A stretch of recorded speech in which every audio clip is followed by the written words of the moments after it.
In the Forgotten Realms near the city of Jaloon lies the Covenant of Dragon's Rest. Like many others in the Order of the Magister, a Faylinn-wide society of arcane spellcasters, Dragon's Rest is home to a group of magi, a collection of powerful wizards and sorcerers who live and work at the Covenant for common defense, mutual fellowship, and to share magical research and knowledge. While the magi run the Covenant, they are joined by a small community of residents, the Coven folk, who live on the grounds, either for protection or to avoid something unpleasant in their lives, or simply because they have nowhere else to go. A small group of consortes, or professional adventurers, also serve the magi. Life at a Covenant can be rather dull most of the time, but on occasion, something unexpected happens. The players run the magi, who are 20th level wizards and sorcerers, while the magi have unofficially retired from adventuring and now desire to live a life of study, research, scribing, and enchanting. On occasion, there are problems which make it necessary to take a more active role in Covenant management.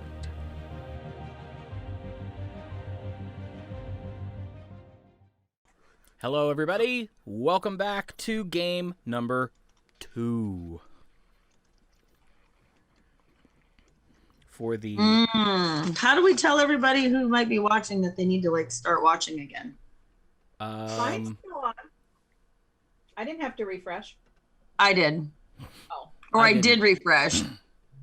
No, you guys are all still live on mine, because I just have it on the live feed, so... Yep. So, welcome back to the Artifacts Worldswide Extra Life Marathon, raising money for Children's Miracle Network hospitals. You look up here, up at the top of the screen here. That's the donate link. Please, please, please use it. Help us help kids. Okay. There's also a donate button in the on our Twitch profile if you just scroll down. Yep. So, this game's going to be a little different. Could be. And, yeah. So, I just realized, I never set up the scrolls. Oh, no. I did all that work and I never set up the scrolls.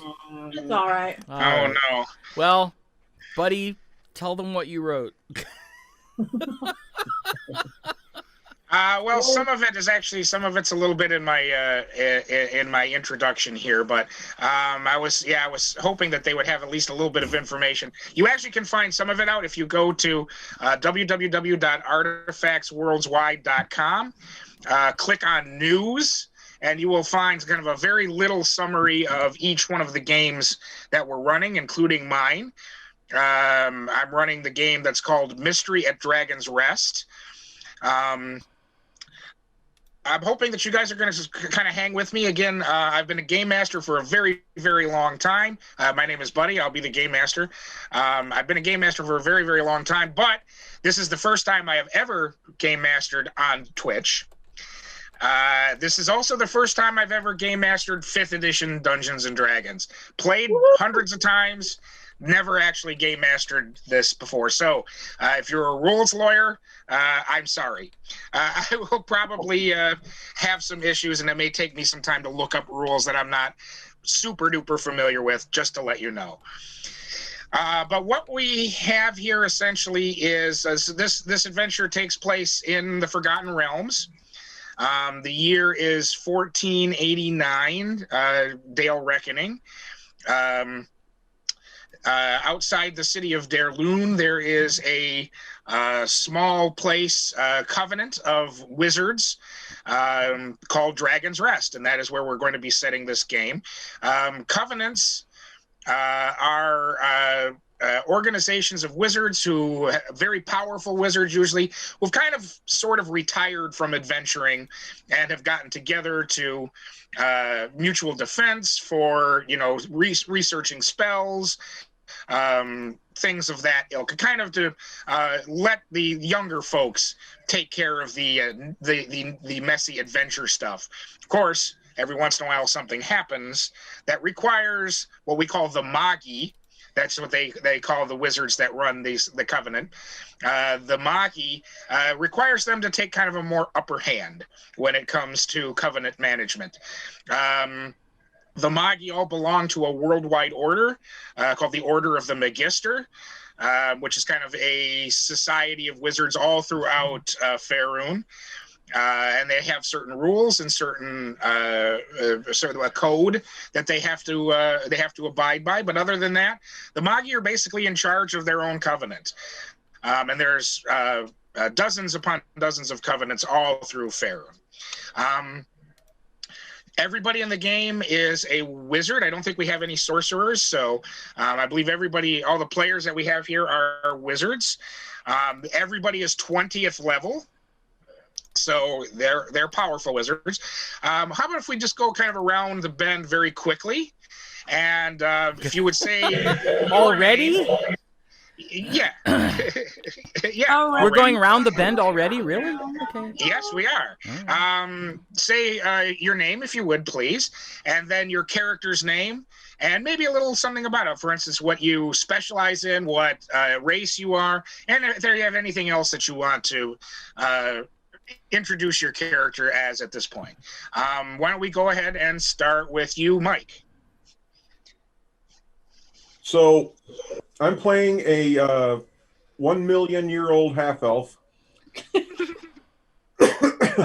If you look on my character sheet, I actually have in the descriptions 1 million years old. At least that's what he looks like. Yep, he's got the long white beard, long white hair, robes, the hat, the whole 9 yards. His name is Bertrum Winterfeld. He is an evocation specialist wizard. And he is he's a little well, he doesn't quite have complete grasp of his faculties any longer. He's a little bit does? But when it comes to his spells and his wizard stuff, he is excuse me, he is quite competent. But other than that, yeah, he's a little bit Doddering. on the way out. Yes, there's a certain effect that's known as Wizard's Twilight in this particular word. That the more powerful magic you deal with, the more you sort of gain this twilight, and sort of the farther from reality you begin to drift, until eventually you reach ultimate Wizard's Twilight, in which you basically disengage from reality and you essentially pass on to where? Who knows? So you're probably on your way towards final twilight. Let's just say his twilight has more stars than anything. So could very well be. All right, thank you very much, Pam. Oh, I'm sorry, you're eating. So yeah, why don't we have you then go, Nikki? Sorry. Her name is Stoni. She is a rock gnome wizard.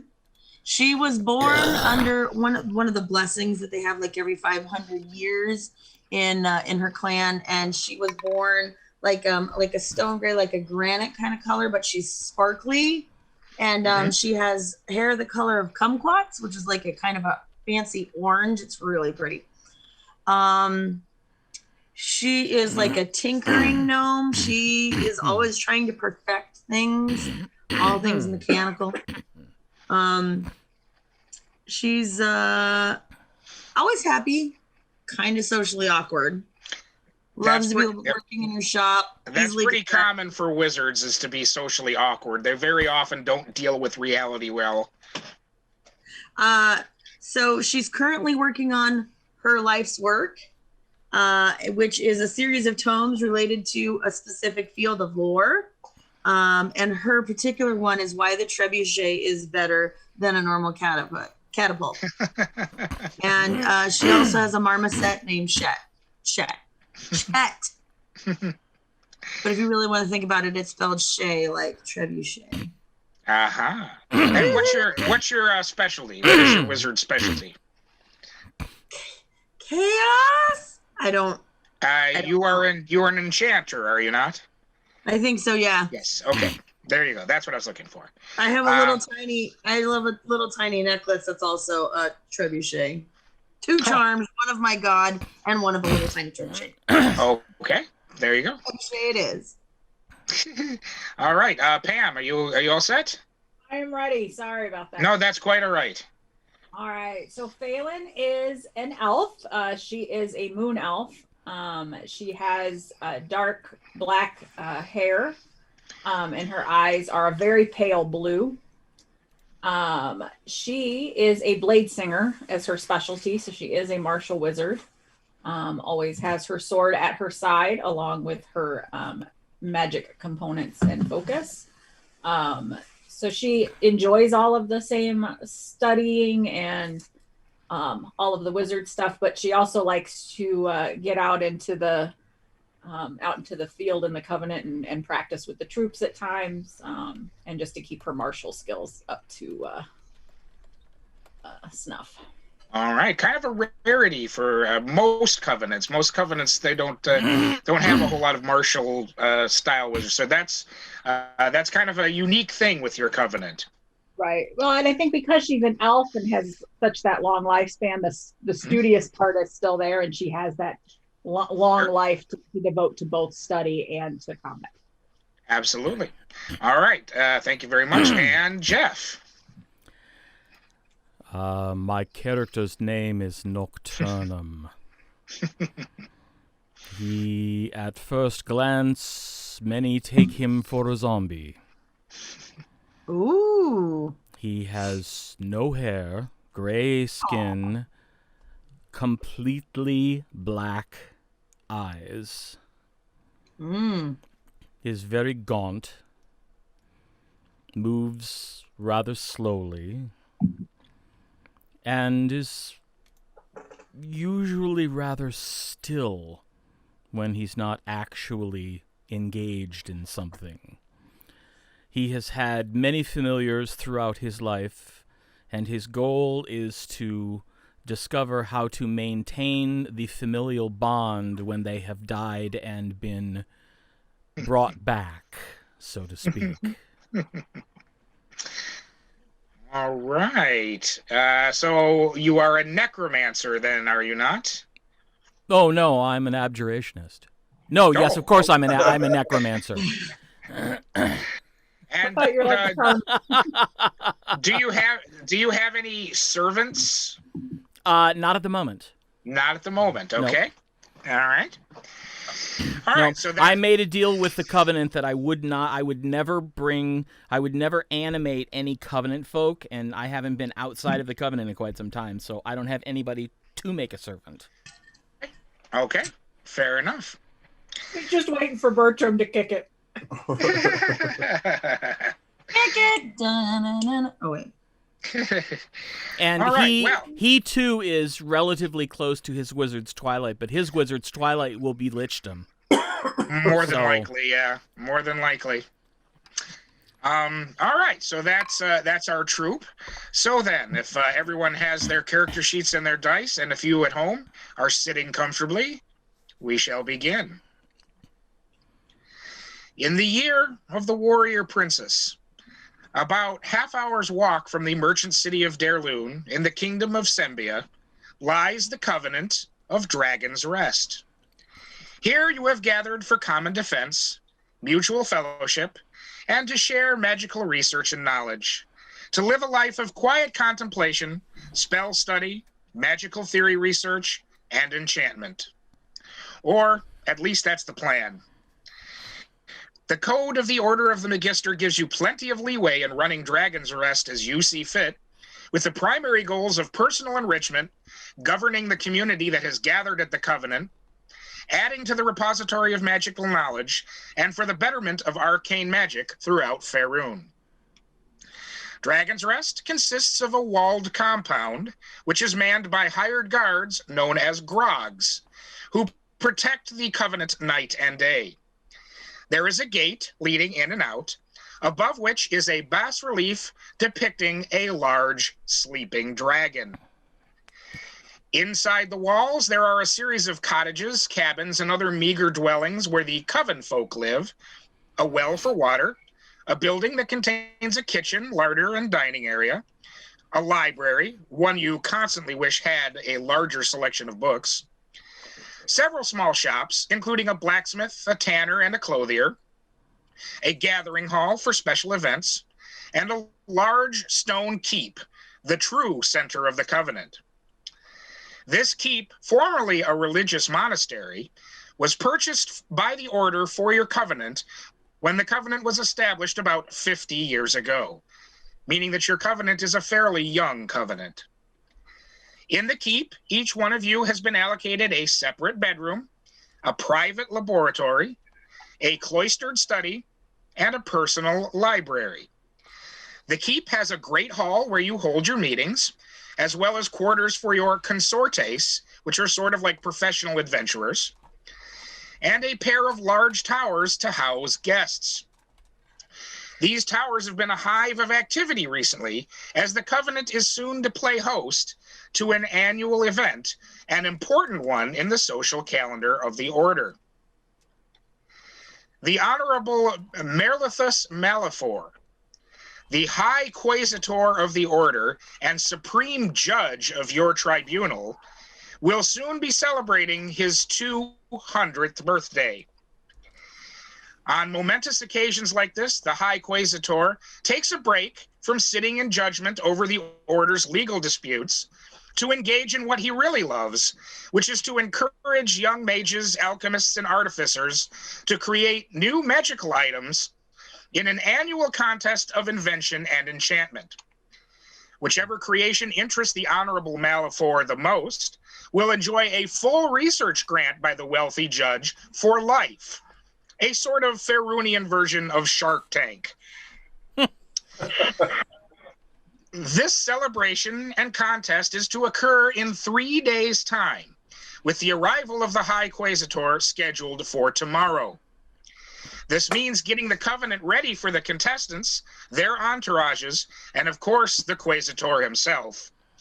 And it is in fact the latter that has been causing you the greatest of headaches, as Merlithus has become quite paranoid in his later years.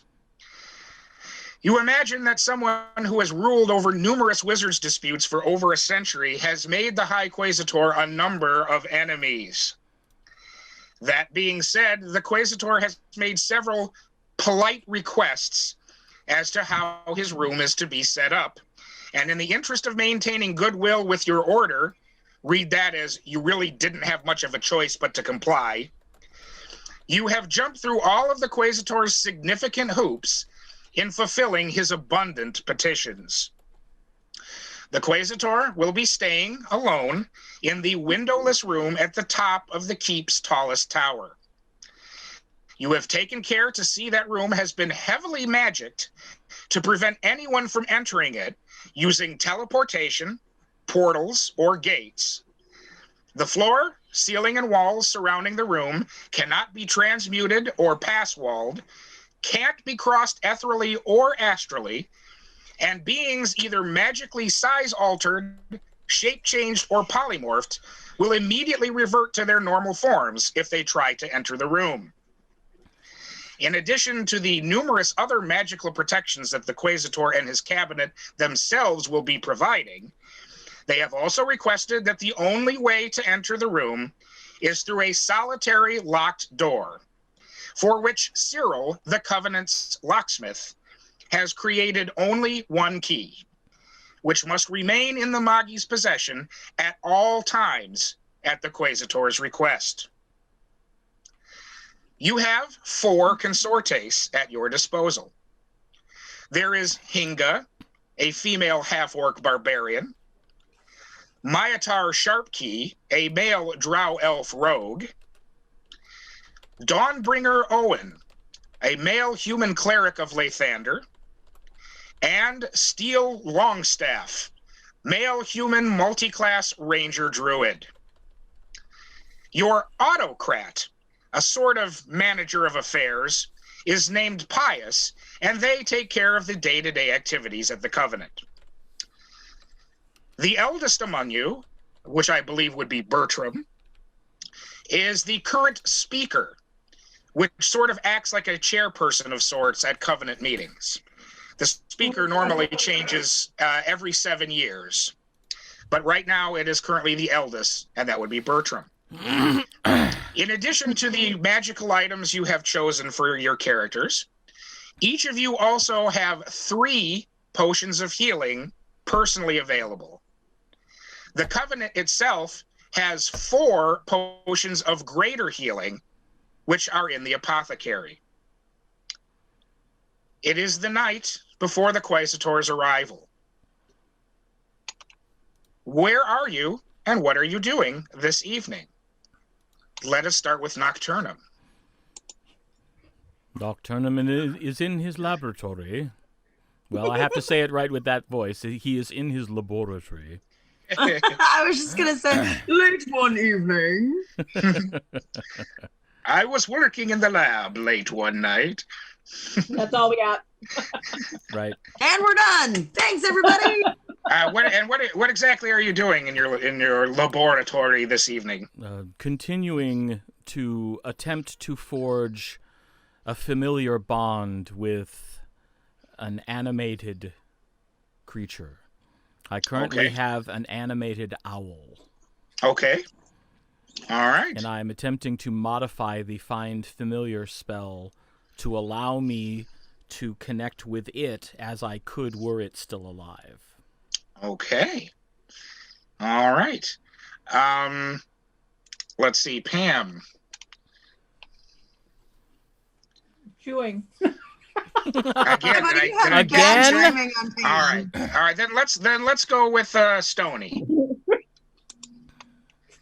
I am researching and writing and researching and rewriting for my tomes all about trebuchets, and I mutter to myself, kumquat. I like the sound of that. Or, I forgot I dimension shackled the Thunder Peaks Yeti. They'll have to take care of it. Meaning Jay, my consorte, because the shackles, the dimension shackles run out every 30 days. And it can make a change, whatever the Yeti can make a change or can change roll to get out of it. Basically. So they're going to have to go, the consorte is going to have to go take care of it. Just muttering to myself, working on things. Yeah, that's it. All right. Faylinn, are you? I'm done chewing. Okay. What are you doing this evening? I am actually walking the keep, just making sure everything is the way it's supposed to be. Nothing's out of place. Okay. Not that I don't trust Bertrum, but he's super old.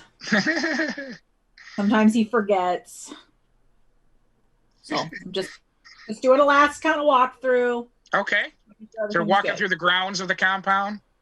Yeah, I'll do the keep and the grounds and just kind of... All right. Well, you see, it's late summer. The sky is clear, but it is dark because it is night. The stars are filled. The sky is filled with dark stars, and the 3 moons are beginning to rise. They're nearly full, so they're sort of creating a very sort of well moonlit area.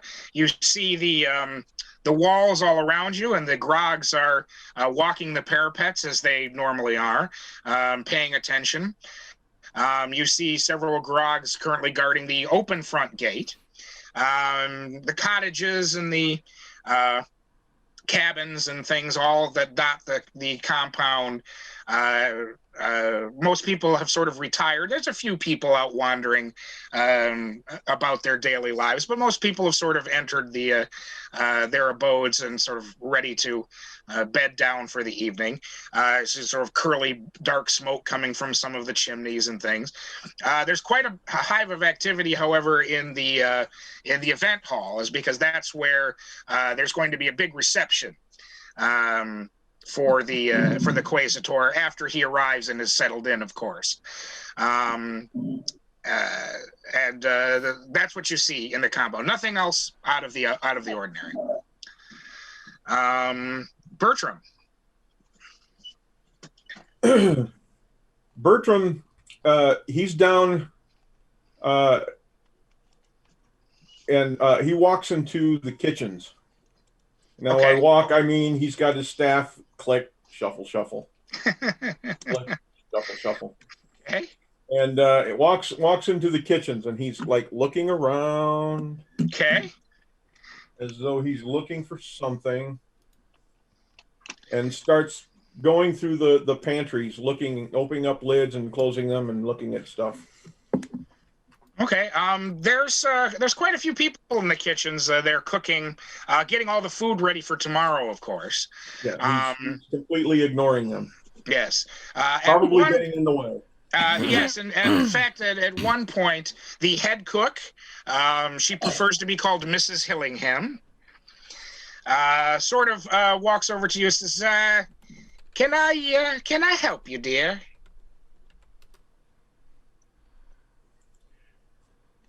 He kind of looks up. Do you know anything about magic? Well, my dear, I have been working here since the start of the Covenant, so I've only learned a little bit about such things, but is there anything food-wise that I can do for you, sir? No. Very good. Well, please just, sort of allow us to do our jobs, and we shall make sure that the reception tomorrow is very well received. Oh, do you have an onion? Yes, of course we do. Hey, bring up an onion! And a young boy has a couple of them and sort of proffers them to her, and she takes the largest one, a big purple onion, and here you are, sir. You can tell that she's probably used to this kind of, this strange kind of request. He looks at it, smells it. Is it to your satisfaction? That'll do nicely. Thank you. You're very welcome. Shuffle, shuffle. Click. And she immediately begins turning around as if she's done this 100 times. She turns around and begins barking orders again at the staff. Okay, so the evening passes relatively uneventfully, although there is quite a bit of activity, and you can hear the servants and things sort of getting everything ready in the towers, even though the towers are still fairly distant from your rooms. And every once in a while, Pius comes in. Pius, it has sort of a shoulder-length blonde hair, kind of tan skin, rather handsome. He's they're a non-binary human. He wears these white robes that sort of mark their station. And every once in a while, they sort of pop in and check to make sure that you're okay and report on something minor. But otherwise, everything does, in fact, seem to be going well. In fact, the evening sort of comes to a close. You may sleep if you wish. It's up to you. But you know that the Quasitator is scheduled to arrive tomorrow morning. Well, right around sunset, anyone near... You're muted, sir. Drat.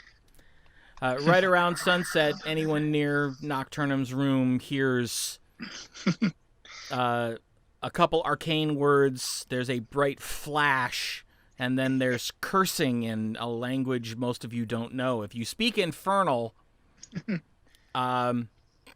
latest experiment has not gone well. Surprisingly, the servants are not terribly surprised by this, as this happens relatively often around here. At least he's, conscientious enough that all they have to do is clean up the ash from what's left from because he firebolts the thing into oblivion. Next. Yeah. Yeah. Of Walks course, over- there's a servant. Walks over to a chest that has sort of a permanent cold spell on it. Opens it up, pulls out the carcass of a rabbit, and lays it out on top of the pile of ash to begin thawing. Hi. Okay. The rest of the evening pretty much passes relatively uneventfully. You sleep or not. Again, it's up to you. But eventually, the sun again rises in the east. It is looks like it's going to be a very glorious day. Again, late summer, only tiny wisps of clouds in the sky as the sun begins to come up. In fact, you see your cleric, the Dawnbringer Owen, is already outside on one of the parapets, as he often is, facing the dawn and praying to his god Lathander. And getting his spells and things for the day. You see that pretty much every day for the most part. All right, it is morning.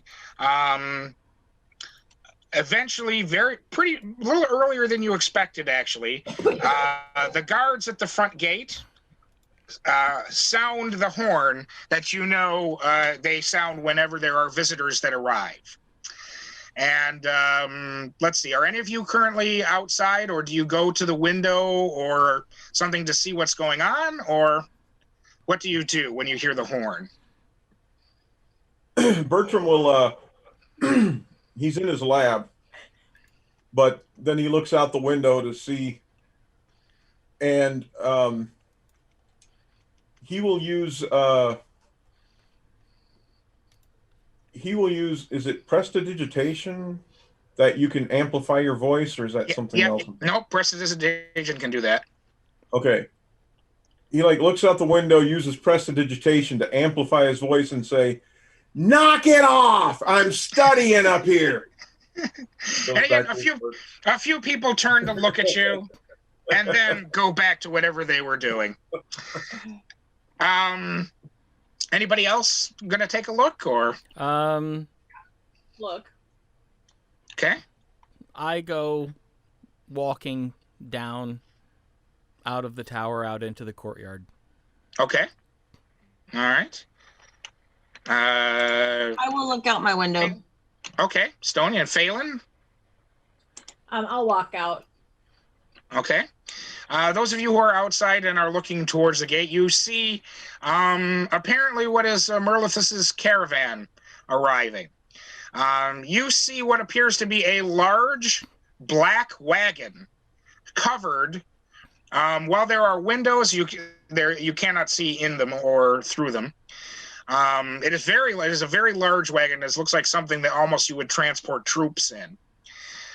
There are two smaller wooden wagons, covered, but kind of much more normal looking. There is a group of 10 mounted men-at-arms that are sort of surrounding the caravan. And you also see 4 very black steeds, kind of at the corners of each one of the corners of the caravan. The grogs just simply part to allow it to enter. You have seen this before. This is the caravan of the Honorable Malifor. And in fact, you probably already know what the black horses are.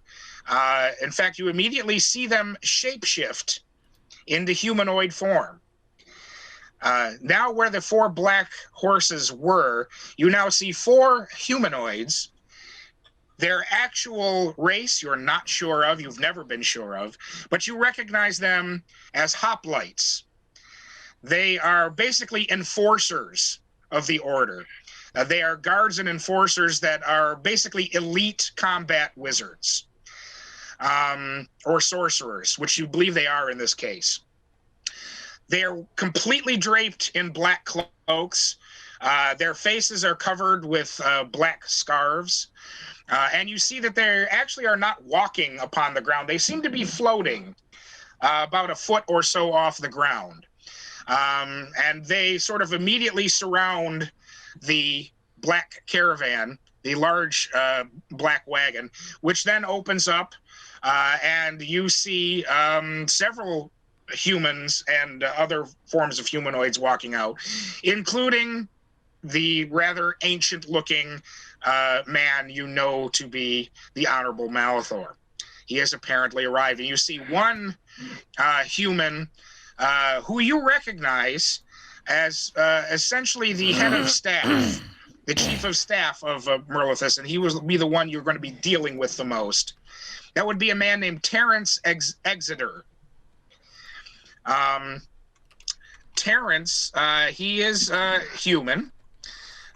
You've dealt with this guy before. Every time Merlithus comes, this is the guy that you generally deal with. He is a human.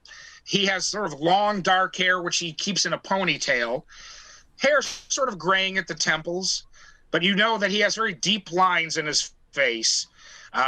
Almost this kind of perpetual harried look on his face. And well, when you deal with the Quasitor 24 hours a day, that's how you would look. He has an aquiline nose, kind of large, dark eyebrows, and he wears a dark brown sort of official uniform that marks him as the chief of staff. And you see him heading towards the keep rather quickly. He probably has to talk to you about what's going on. In fact, unless you do anything, he enters the keep. Well, two of us are standing outside the keep. Yep. Yeah. Okay. All right. Well, if you are someplace where he will see you, he goes to whichever one is closest, and will walk up to you. And who is that going to be? I would say we'd probably be standing together. Yeah, Okay. we probably walked out. All right. Then he approaches the two of you, and he stops and sort of gives a little bow. He says, "Greetings, Magi. Terrence. Well met. I hope everything is in order. The day is here, finally." I believe it should be. Very good. Which one of you has the key? Who did you say had it? I believe Bertrum has the key. Yes. Well, could we have either one of you or Bertrum head up to the room? Because I do believe that the Quasitor would like to rest briefly before the reception tonight.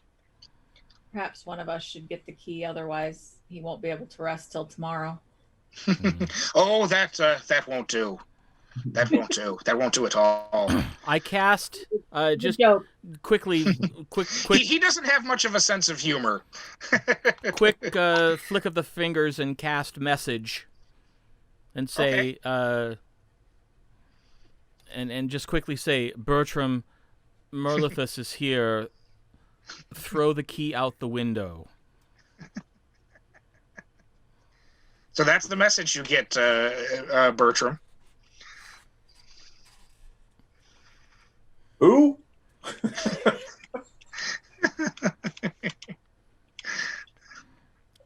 That's the response you get, Nocturnum. So I flick the fingers again and say, throw the key to the top room out the window, and I will catch it. Thank you.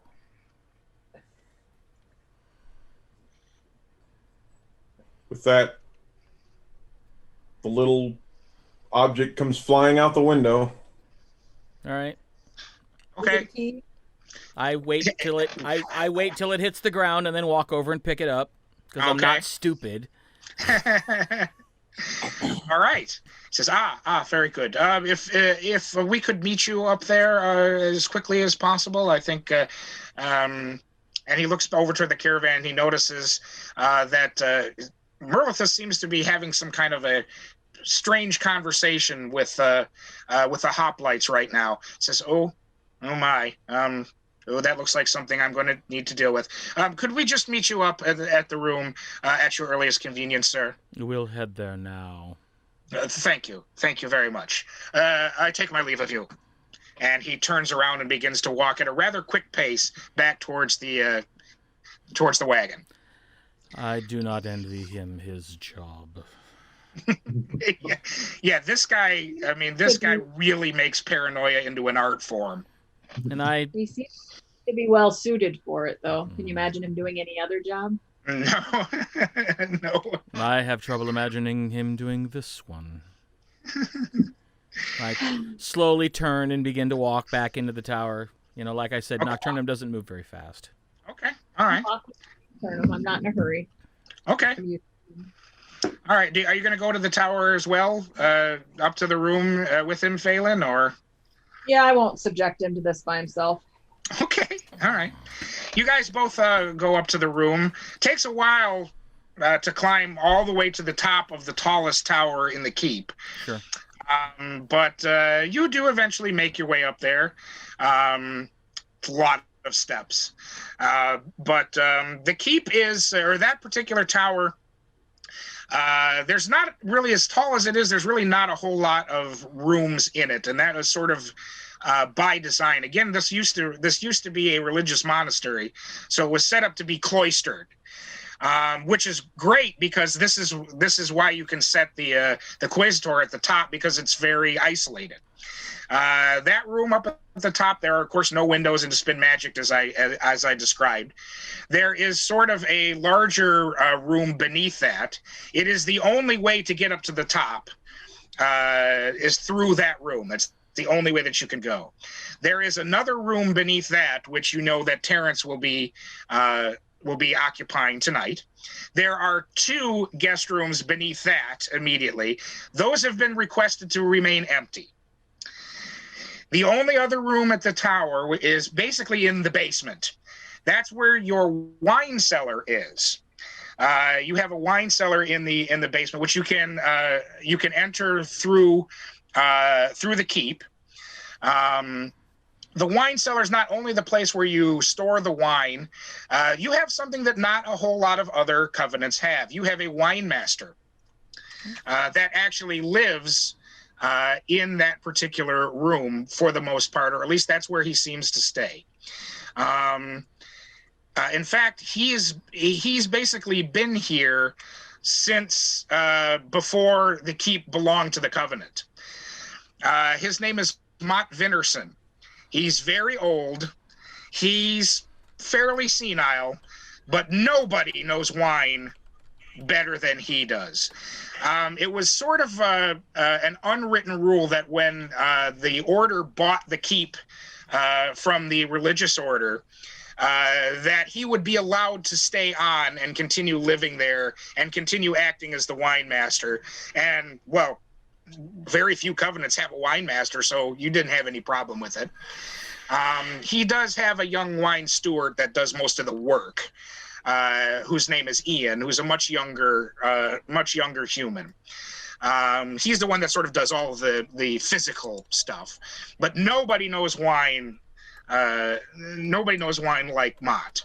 And so that's what's at the very bottom level of that particular tower. So that's the setup of that tower.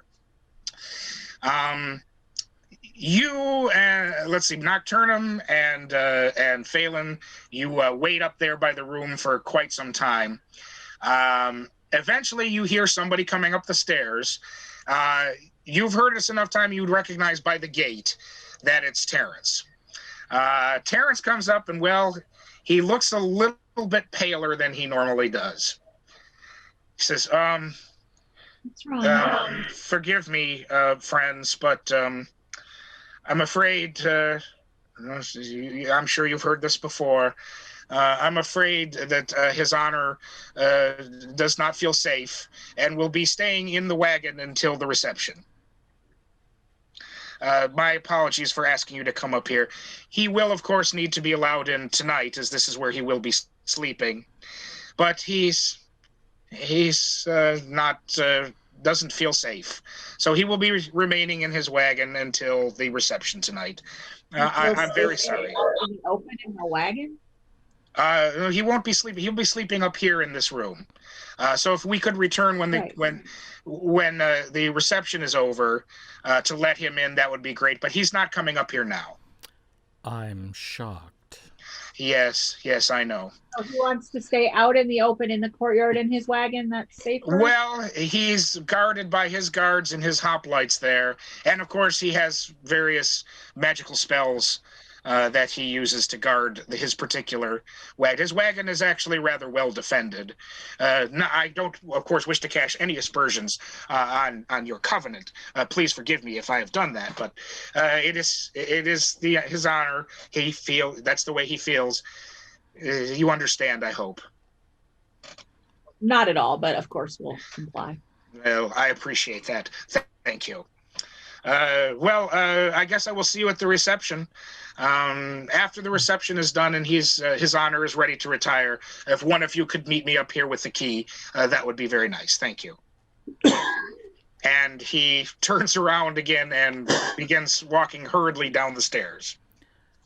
I look at Faylinn and just hold out the key.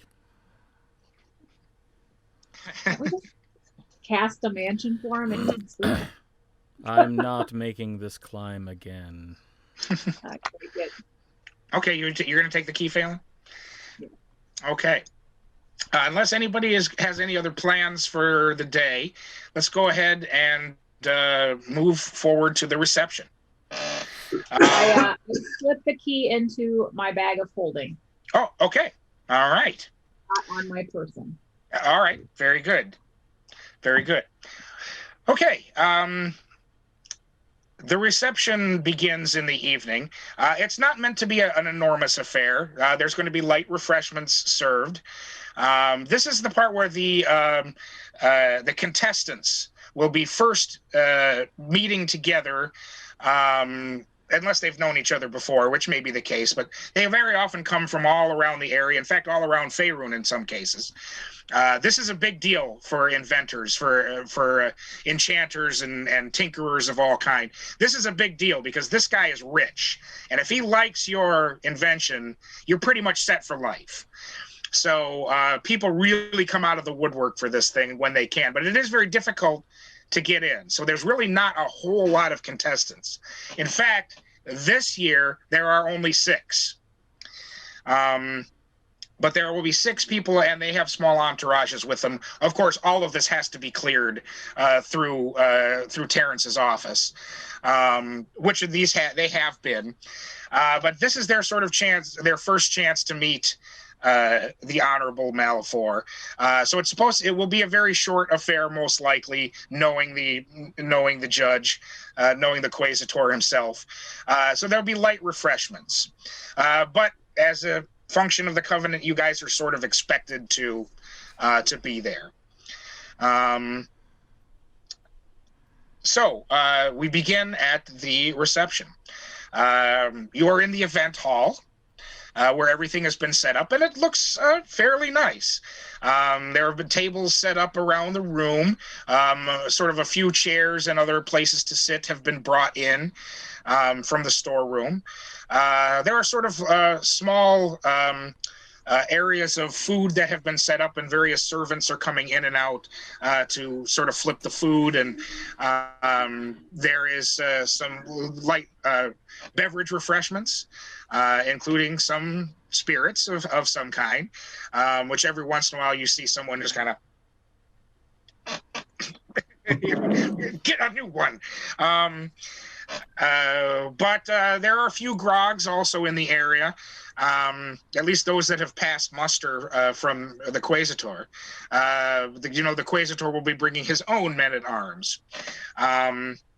You guys are in the guest room. You know that, or the guest hall, I should say. You guys are waiting for the Quasitor to arrive, who should arrive any minute now. Is there anything that you guys are doing or talking about as you're waiting in the hall? Bertrum hasn't gotten there yet. Okay. Although if you really listen closely, you can hear echoing somewhere the Flip, shuffle, shuffle, shuffle. Flip, shuffle. All right. All right. Nocturnum is sitting in a corner with a tall flute of white wine Okay. and some cheese and crackers, and he's just, Okay. I'm standing near Nocturnum, rolling my eyes. Okay. Stoni? I am standing. Let's see. I have totally projected image. I've cast project image. Okay. And I'm not even physically down there. Okay, so you've sent an illusion of yourself to go down there, right? Yep. Okay. I'm actually in the bath. Got my eyes closed. Got some little cucumbers on my face. I'm in the bath. Okay. All right. I'm all right. because you close your eyes and you can have their senses. So I'm actually mentally down there. Okay. Physically, I'm checked out. It's amazing. Okay. Every once in a while, someone tries to interact with your image, and the image just sort of turns to nod toward, and they sort of look at you strange, like, well, okay, and they take off. Again, strange behavior is something they're quite used to. I could make a gesture and speak. Sure. In whatever way I choose. I'll like anytime somebody comes up to me, I'll be like making a motion to someone else across the room, like, oh, I'll be right there, and I say, okay, I'll be right back, and then I just walk to wherever, to another part of the hall. Another part, yeah, just okay, flitting back and forth. All right. Again, none of the servants question that behavior at all. All right. Eventually, Bertrum does arrive. Yes. Fashionably late. Yes. A servant brings you whatever it is that you would like to eat and drink, if anything. Well, he definitely takes some wine. Okay. A servant brings you your favorite wine. And it is about this point that you start to see men at arms that belong to the Quaesitor filing in. They file in, and eventually these sort of 4 strange black-cloaked hoplites, also, again, floating about this far off the ground, kind of floating in, surrounding the Honorable Malfour, who right now is wearing is kind of a very fancy gray robe with sort of a fur trim. Looks like it probably was quite elegant in its day, but it also looks like it's been around the block. Malice's hair is just basically a brush fire waiting to happen. Just sort of gray hair all over the place, a beard that looks like it hasn't been combed in about 50 years. This kind of straight mustache, which no 2 hairs are going in the same direction. And his eyebrows pretty much match his mustache. He's coming in sort of with a staff, and he looks like he's genuinely leaning on the staff to help him move. You see Terrence kind of walking immediately behind him, and every once in a while kind of helps him move along. In fact, every once in a while the Quaesitor kind of leans in one direction, and you see Terrence, in what has probably been a practiced move for a very long time, kind of subtly supports him and helps him to move along. So this entire entourage walks in, and suddenly sort of everybody in the room kind of begins to get to hush and get quiet. The musicians that you have hired sort of stop playing. And eventually Terrence sort of turns to everybody and he says, well, actually he turns to Malefice, and Malefice kind of, okay. Bring in the contestants. And the musicians sort of take the cue, and they blow a fanfare on the horns, and through the other door in the hall, they bring in a group of contestants.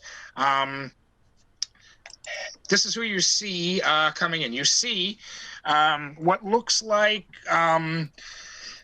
Probably human, but maybe with a little bit of elven blood. Man looks pretty much like a wizard you would expect a wizard to look like. Kind of whitish hair, kind of scrubby beard, sort of tufty hair towards the back, little slovenly, quite aged, wearing a kind of a bright red robe. And he enters in. You see that he has a small, looks like a tiny genie, like a genie maybe about this high, kind of floating around his shoulders. Follows him in. Behind that, you see a dwarf. Very big red beard, kind of this male pattern baldness. He has this sort of very bright green leather armor, gold jewelry on his fingers and on his around his neck, and you see he's got golden earrings. He's got some golden clasps in his beard. He also walks in. You see walking behind him another man, kind of pale complexion, faded brown robes, human. You see that the robes have what appear to be maybe sort of chemical stains or some kind of discoloration throughout. He's got this sort of brown scarf wrapped around very tightly around his neck, small mustache. He enters in. Behind that, you see a female half-elf, very attractive blonde hair, wearing a tan dress. She also enters in. She has what appears to be a very black cat, sort of sitting around her neck. Absolutely beautiful animal. Behind her, you see a male gnome, kind of chubby, maybe even for a gnome, with a dark purple hooded cloak, but currently the hood is down. Very thin white beard, probably fairly old for a gnome. He enters in, and you see that immediately behind the gnome is a very large dragonborn. He's got basically this sort of beautiful brass scales that you see from the head and the hands sticking out. He's wearing kind of this very silvery scale mail and a very big, fancy gray cloak. And he's sort of sticking very close to him and walking very proudly behind this guy. You see behind the gnome, you see a small female halfling. Definitely does not miss too many meals. She has long, curly, light brown hair, yet very, very comely for someone of what's probably her age. She also walks in behind them. And that's what you see as far as the contestants go. They all sort of get together and they line up, and they all sort of take a big group bow as the fanfare just ends. And at this point, Merlithus kind of and they sort of look at each other like, okay, is that it? And Merlithus sort of looks around.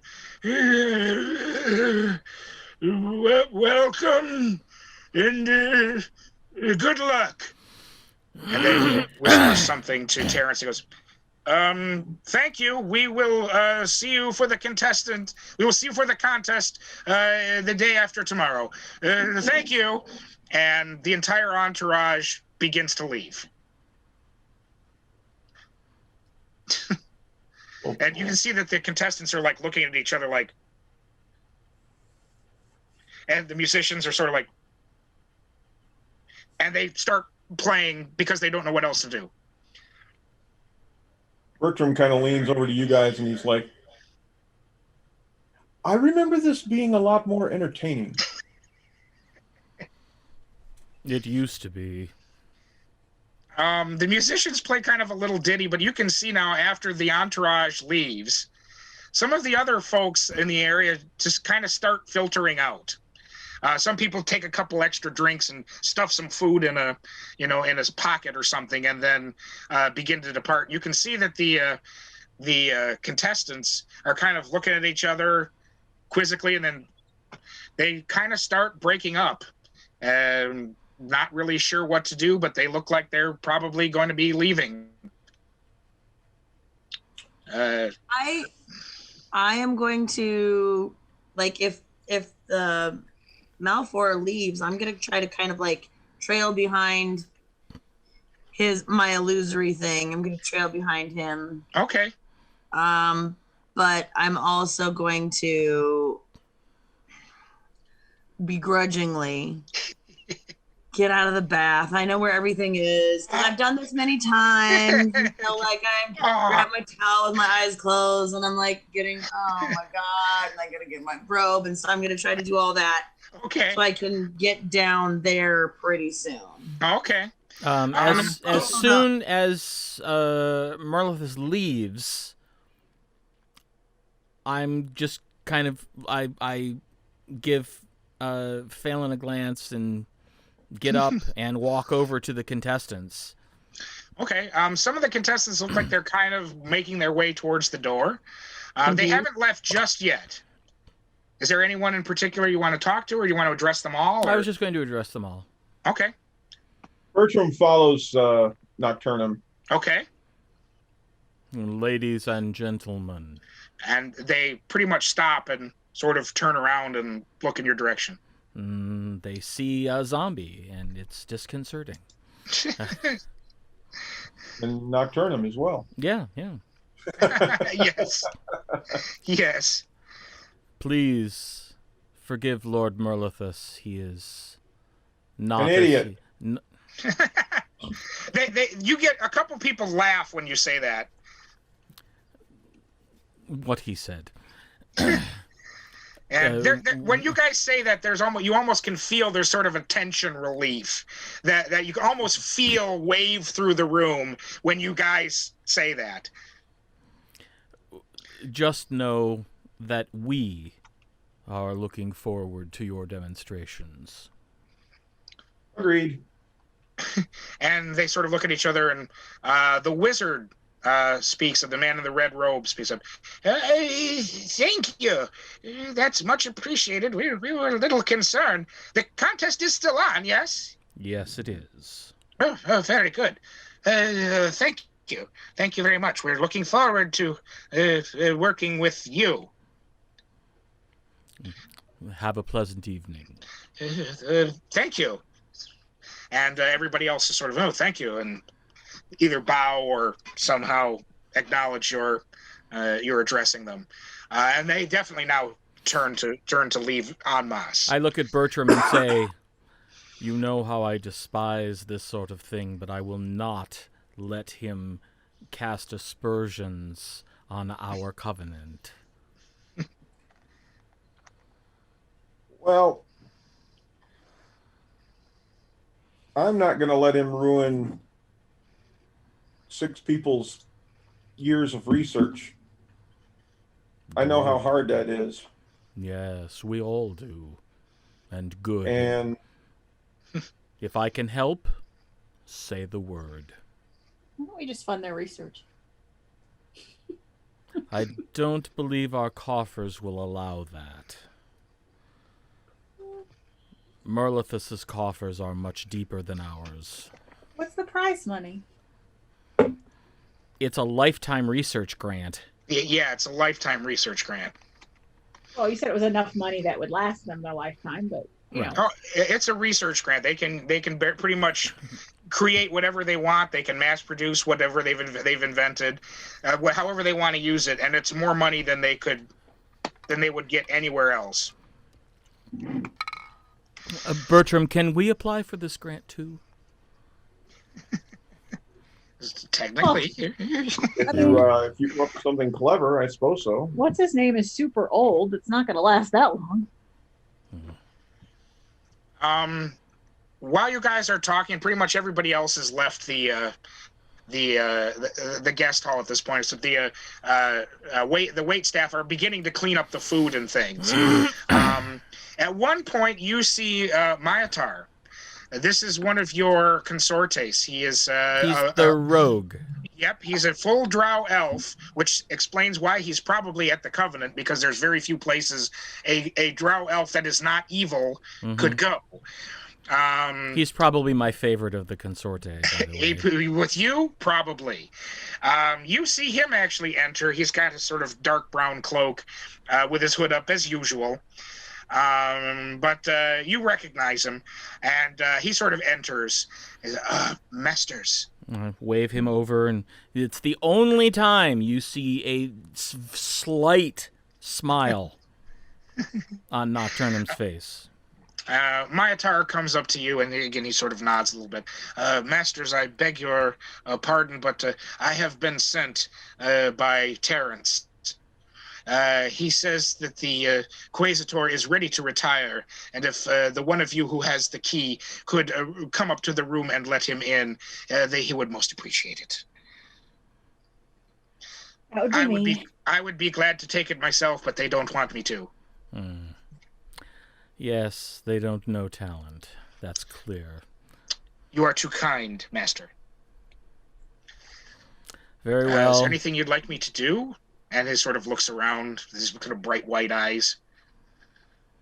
Just keep Any orders? Just keep watch. Something about this doesn't feel right. We're gonna get framed. Should I tell the rest of the consortes? Absolutely. Yes. I thought so. Consider it done, Master. Good. And he turns and silently leaves.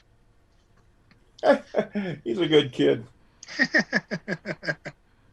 Is Stoni's visage with us? Not No, anymore. I followed the. Yeah, it has left it is left. I'm following them. Is anything happening? Are they going up to the top? What happens? They are headed for the keep. Yeah, in fact, it looks like that's exactly where they're going.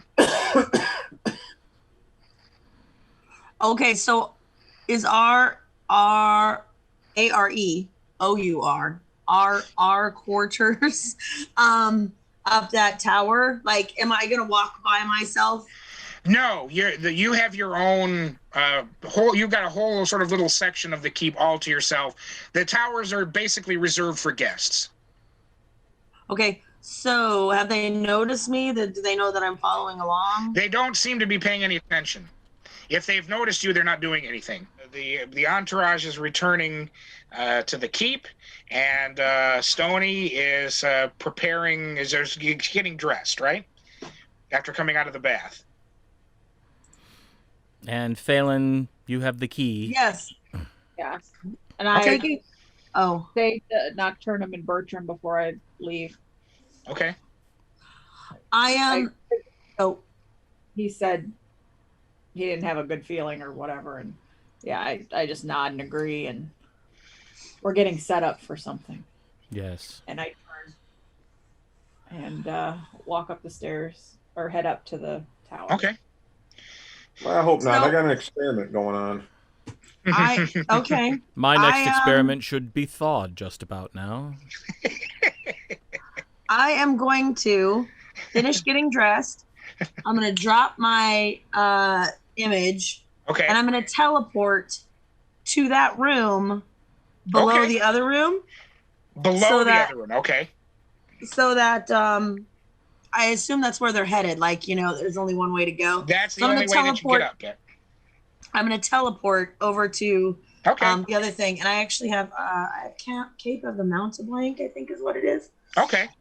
And that lets me teleport without actually. Without using a spell slot. Oh, Dimension Door. Oh no, is that Dimension Door? Well, the Dimension Door, I think you can only go where you can see. I think Dimension Door is more limited than okay? Then Teleport. Teleport, you can go anywhere. I'm going to teleport up into the other thing And into the entry room. to be there to Okay. whatchamacallit. Okay.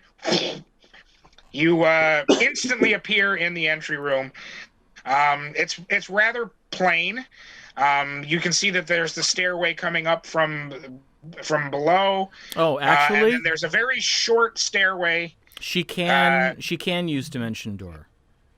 Okay. It says any place. It can be. that you're It can be familiar a place you can see, one you can visualize, or one you can describe by stating distance and direction. Well, you can go anywhere in the Covenant then with that. So, because you've been everywhere. Well, except for the top room, you physically cannot teleport into that room. So yeah, there's if you're using the cloak, there's a big puff of purple smoke. And which you appear there. It's a very plain room. There's a few sort of tables like that have been set aside for maybe the personal effects of the hoplites, even though you know they're not going to have any. They don't appear to sleep. You have dealt with them before. They don't appear to sleep, and you know that they can see invisible. They can see into the ethereal plane. They have all kinds of true sight. They have all kinds of abilities to keep people from sneaking past them. You see the stairway coming up from the floor, or from the bottom floor, and then you see the single short stairway that goes up to the landing to the top room, where you know that the only door into the top room exists. There are a couple of torches lighting the area right now. There are no windows in this room. Right. And there you are. You're there by yourself. I will be there when they arrive. All right. If you're going to wait for them to arrive, that is exactly what happens in a few minutes. The men-at-arms first begin to come in. And eventually sort of the four hoplites float eerily in and sort of take up space sort of equidistant around the circumference of the room. One of them sort of floats by you fairly closely. It doesn't look in your direction, but you know that they're sorcerers, but you really are not sure what species they are or really what they are, apart from, kind of creepy. But they sort of set up around the circumference of the room. Eventually, sort of the rest of the men-at-arms come in, and you also see sort of being helped up the stairs is Malithor, as Terrence sort of kind of helps him coming up the stairs. And again, he's very heavily leaning on his staff as he does so. Terrence sort of turns to you and says, are you going to be letting us in? Oh, no, I don't have the key. I was just here to welcome you. I know that our other wizard with the key, one of the others will come. I believe they have the key. I was just wondering if you needed anything. Well, that's most kind of you. Sir, is there anything that they can get from you? Most kind of you, but as long as I can get the key, I think we have everything we need. Okay. The magics are in place, yes? Yes, everything is exactly how you asked for it. Yep, and Terrence says, I have seen to everything, sir. These good people have taken care of us year after year. Everything is in place, sir. Very good. I go to pull up a chair so that he may sit and wait. No, that's all right. That's all right. Thank you. Yeah. Are you making your way up, Faylinn, or? Yeah, I would have teleported. So you want to teleport? Okay. Again, apparating in the room is Faylinn. You see that the hoplites kind of move inward just a few inches, but as soon as they see who it is, they again sort of return to their posts. Some of the men-at-arms jump a little bit when you appear, but otherwise, Faylinn, wonderful to see you. We're just waiting for the and Terrence, is it that you that's going to let us in? Yes, I reach into the bag of holding and pull out the key. Excellent. Well then, she sort of is turning to everybody in the room. We will be turning in then. Thank you very much. Please assume your posts. And they begin sort of heading towards the stairs. And I say this in front of the guards. Okay. Terrence has seen to everything and verified all of the magic as requested is in place. So we trust Terrence has everything under control. And Terrence kind of looks a little quizzically as he's not used to getting praise, I think. But he sort of nods in approval of you saying that, kind of secretly, so that maybe Maleficus doesn't really see him do it. Maleficus doesn't respond at all. We're grateful for your help, Terrence. Thank you. Thank you very much.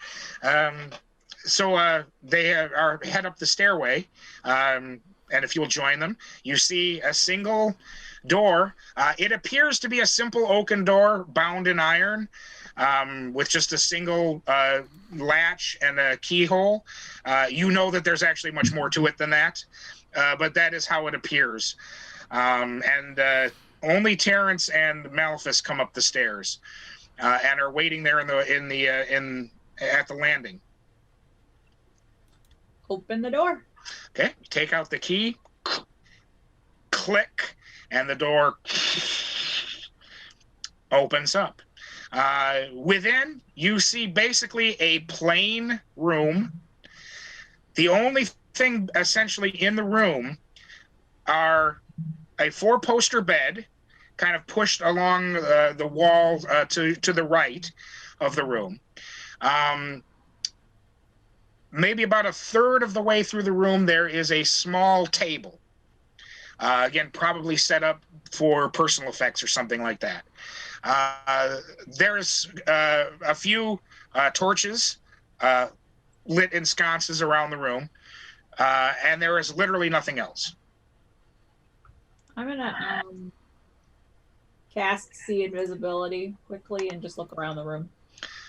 Okay. When you begin to cast the spell, Terrence sort of looks at you, and Maleficus sort of peers up at you. And you go ahead and cast it. They don't stop you, but they sort of notice that you've cast a spell.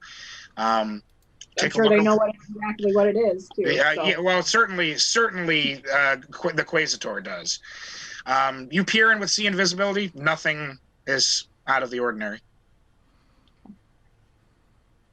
Everything is safe, I trust. I don't see anything. I just thought it was worth double checking. I appreciate that. Thank you. And the High Quasitor does as well. Yes, he does. He does. Well, bedtime, sir. Are they taking the key? No, you need to hang on to the key. He's not going to lock himself in from the inside. Yeah, actually, you're going to lock him in. That's creepy. All right. So that will mean that you'll have to return when it's time for him to come. Oh, I'm going to sleep out. in the hallway just to be safe. In this hallway? The landing is, there's not really any room for you to sleep on the landing. Well, I'm an elf, so I don't actually sleep. Well, that's true. I guess if you want to curl up like in the lotus position or something with your back to the wall, yeah, you could probably do that if you want to. Yes, I'm just going to sit up here. Okay. So the two gentlemen enter the room, and the door is closed. The two gentlemen enter the room. You see him sort of help Malefor over to the bed. You see that Malefor takes what appears to be a small medallion out of a pouch, and he places it around his neck.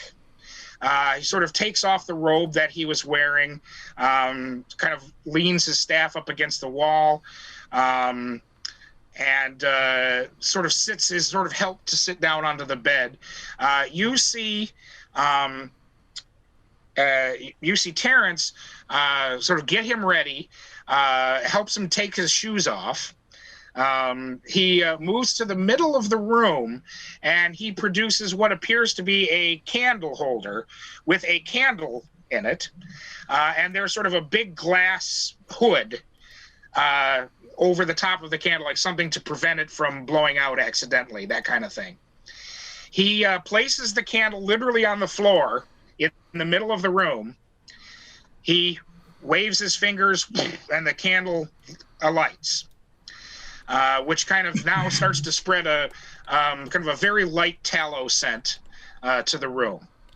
And at that point, he goes again to sort of check on Malfour, on the Honorable Malfour, and he sort of helps him into the bed, and then he comes out towards the door, and he pulls the door closed, and he sort of indicates that it's time to lock the door. I locked the door. I've been wondering why we didn't just put him in a magnificent mansion, but I locked the door. do you ask Terrence that, or do you just wonder it? Yeah. No, I asked. Well, I said it earlier to the but yeah. Oh, I didn't know if you said that out loud. I thought you said that to one of your compatriots. Oh, yeah. But if you say it to Terrence, Terrence actually says, oh, yeah, a lot of people ask that question. Well, let's just say his brother had a difficult experience with that particular spell. Something that not a whole lot of wizards are aware of. It can be dispelled. And his brother, many years ago, thought he was safe, set up a wonderful mystical mansion. Unfortunately, one of his enemies used a very powerful greater dispelled that particular mansion. And of course, when the mansion spell ends, everything within is ejected.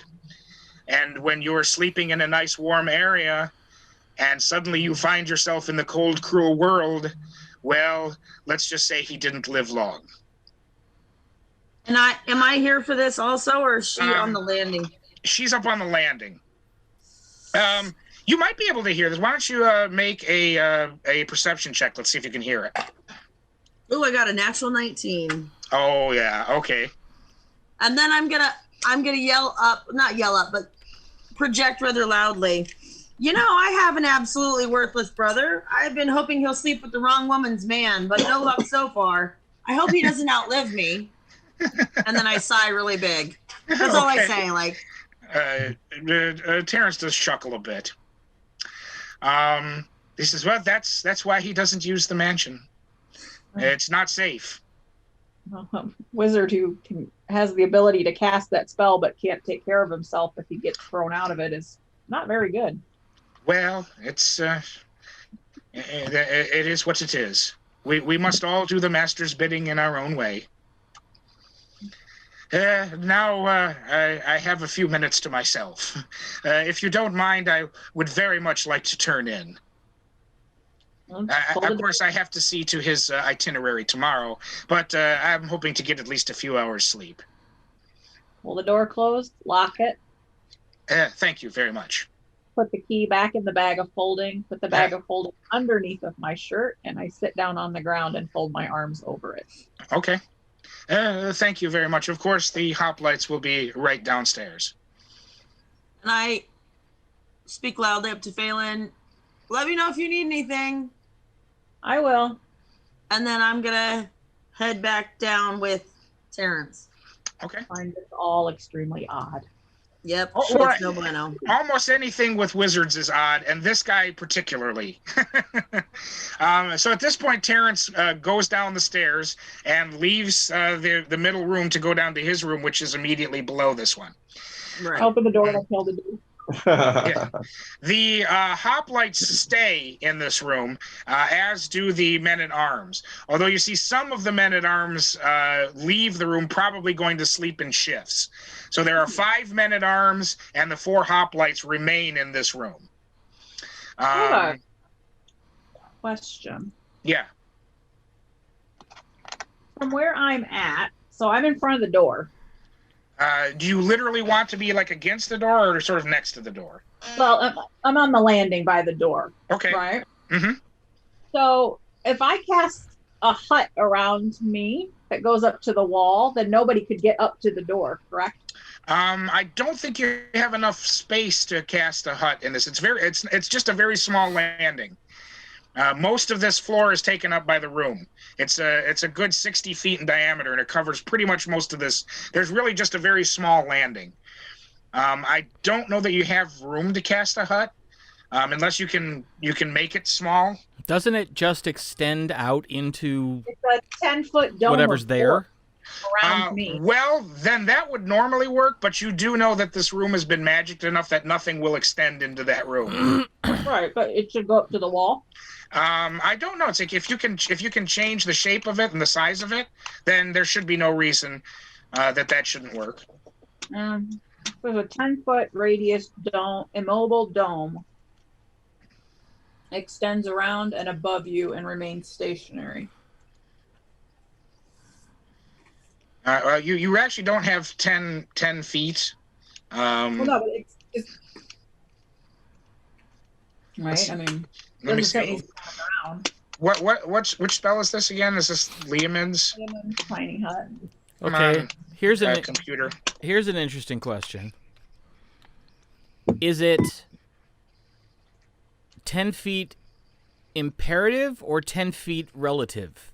Well, I'm trying to get to the spell, and unfortunately, Because my computer is now not allowing me to work. If you were anything. able to cast Reduce and make yourself small, would it then be 10 feet proportionate to your new size? No, it would be 10. It would be 10 feet. Ah, damn. All right. Yeah, it would be I 10 can feet. go It's not down proportionate. 2 stairs and be within 10 feet from the door. Is this Liam's tiny hut that you're casting? That's what she's talking about. Okay, I finally got to it. I'm sorry. So My around and computer is above you. being a butt right now, so. So it's around and above. So I mean, above isn't on the ground. So if it can't go, I mean, so I can go 10 feet from the door. I can sit on a stair. Yeah, but it would overlap the landing, is what he's saying. Yeah. It just has to stop at the wall of the room. I can count 10 feet from the wall. Let's see. I just don't want anything to be able to get past. Right. All right. Well, it's kind of unclear, but I will say that if you want to cast that spell, as long as you realize that the spell can't go into the main bedroom, yeah, I will say that you could cast it, and it would encompass the landing and probably a couple of the stairs. Okay. Yeah. I just want to do it in, kind of up to the wall. So Sure. if anybody tried to sneak past, they Sure. can't get into the phone. Sure. I'll say that you can do Over that. it. It'll cover the door at least on the outside. Yeah, I'll say that you can do that. Yeah, so that it'll kind of form itself to the wall and the door. But, yeah, I'll say you can do that. Sure. I do that. Okay, And so then you I cast can that spell? Mhm. Okay, very good. All right. Unless anything else is going on for tonight? So, Nocturnum, you Yes. experimenting on cold cuts again? It should be warm enough to animate at this point. Gotcha. I'm experimenting with an onion. And what are you trying to do with it? Cut visits short. And how fare your experiments thus far? Well, I've not had any visitors, but I'm guessing it's going to work rather well. Fairly simple, actually, is I've got it splayed open in the middle of the room, and when somebody comes in, I cast prestidigitation on it and enhance its aroma tenfold, and it cuts down on people's visitation time dramatically. That's my theory. I wonder what will happen when you encounter someone who enjoys the smell of onion. Well, that's what the window's for. Wise. Oh, that's funny. All right. So after your interesting conversation and maybe even a little experimentation, the evening passes. You are going to be meditating, right, for 4 hours, Faylinn, right? Right. Okay. After the 4 hours is up, which eventually you do sort of come out of the meditation, is there anything you want to do for the rest of the night, or? I'm sure I have a book with me. Okay, sure. So you sit and start reading the book? Mm-hmm. Okay. The morning begins to arrive. The three moons have set. Just the sort of the bare early light, sort of early redness of the dawn begins to arrive. The sun hasn't even really arisen yet, but it probably will within the next half an hour or so. See, Stoni, you're not staying in this room, are you? Are you staying in the welcome room, or have you gone back to bed? Stoni? Sorry, I forget my name sometimes because That's all right. that's not what I'm used to. I'm like, Stoni, Right. Stoni. Oh, that's me. That's you, yes. Which actually is right in line with my person, but also I Sure. forget my name sometimes. What was the question you asked? Are you staying in this welcome room with the hoplites, or have you gone back to your quarters to Oh no, I planned on staying. If she's there, I'll be with the hoplites. Okay. All right. You're going to sleep, I assume. Are you going to sleep, or are you going to try to stay up all night? I will sleep. Okay. Because if she needs me, she can just yell and I'll be able to hear her. Okay. It'll be okay. All right. It's a little uncomfortable sleeping on the ground as you have nowhere else to sleep. Nah, it's not really. I'm fine with that. Not really. You've probably maybe gotten used to. Yeah, you've probably gotten used to a bed, but yeah, it's not a really big deal. So you managed to sleep the night. You are awakened, however, when Terrence enters the room. You see pretty much nothing has changed other than there are different guards. The human guards, the men at arms, there are 5 different ones are there. The hoplites have not moved apparently. But Terrence sort of wakes you up entering the room, and he sort of walks around and goes up the stairs, and suddenly, what's going on? I drop it. Okay, and he sort of like jumps forward a little bit as he sort of is pressing against the force, and sort of stumbles forward and oh my Faylinn, is everything okay? Was this something of your design, or? Yes, I thought having a force field up all night wasn't a bad idea. No, I suppose not. But it's time for the Quasitor to arise. We have many things to accomplish before the contest. And many other things to do. So, do you still have the key? Oh, of course. Oh, if you wouldn't mind, I need to go awaken him. I'm gonna pull out the bag of holding. Okay. Dig out the appropriate key. Okay. Unlock the door. Okay. The door opens up, and you see Terrence sort of walking in hurriedly.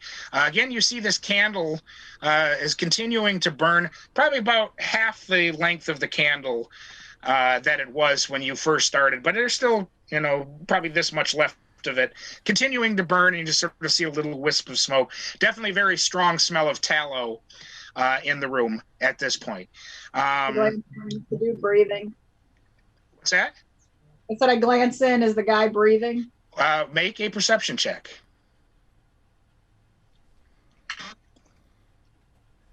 I've had a bad feeling all night, so I just assume he's dead. I don't believe he was far from it. Right. 23. Okay. As Terrence makes his way across the room, you're not sure, it's pretty far away whether you hear breathing or not. However, you do see what appears to be some red stains on the floor and on the bedspread. And as Terrence walks up to the body, the body, you hear him go, "Oh my! What? Stoni, the dude's dead." This can't be!" And you see him like sort of trying to get to the body, but yet he can't seem to get to it. There seems to be some kind of force around him. He says, oh, of course, I can't get through his defenses. Oh my, help! I come in. I'm gonna come running up. Okay. Cast the spell. This is what you see as you enter.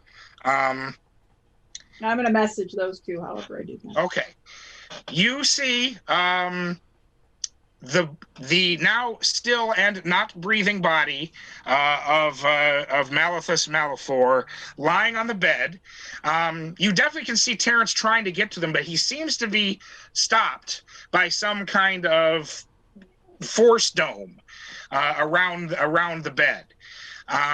Malithus is lying there, not breathing, eyes sort of open, mouth agape with a little bit of saliva sort of running down his lips. There is a very clear knife wound in his chest. There is sort of a blood that is soaked into his bed clothing, some of which has spattered around the bed, around the bedding, some of which is sort of dropped onto the floor. Interesting that you notice that some of that blood spatter is actually outside of the dome. Okay. You see it sort of on the floor and some other spattering sort of around the wall, which appears to be outside the area of the dome, at least that you see Terrence frantically pawing at. He says, oh my! Okay, I put my hand on Terrence's shoulder. How can this be? I cast Dispel Magic on the dome at 9th level. And he looks, he says, oh, that won't work. And in fact, it doesn't work. That won't work at all. Okay. And yeah, you cast it at 9th level, and it's still there. So it's not a spell? Do you ask him that? Yeah. It is generated by the medallion that he has. It's completely immune to being dispelled.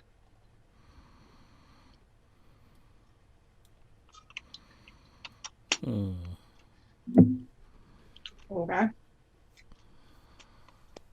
I suppose it will eventually drop when the 8 hours that it normally lasts is up, but that's probably not for another 15 minutes or so. This is terrible. Let me summon the cleric. Well, at this point, Nocturnum walks in the door, having heard that last statement, and says, I don't think he's going to mind the wait at this point. At this point, the hoplites begin to float up the stairs. And I turn to Nocturnum and I say... Oh, wait a minute. One thing. I'm sorry, Nikki, very quickly. Nocturnum, what are you carrying on your person right now? Well, my normal kit. Okay. I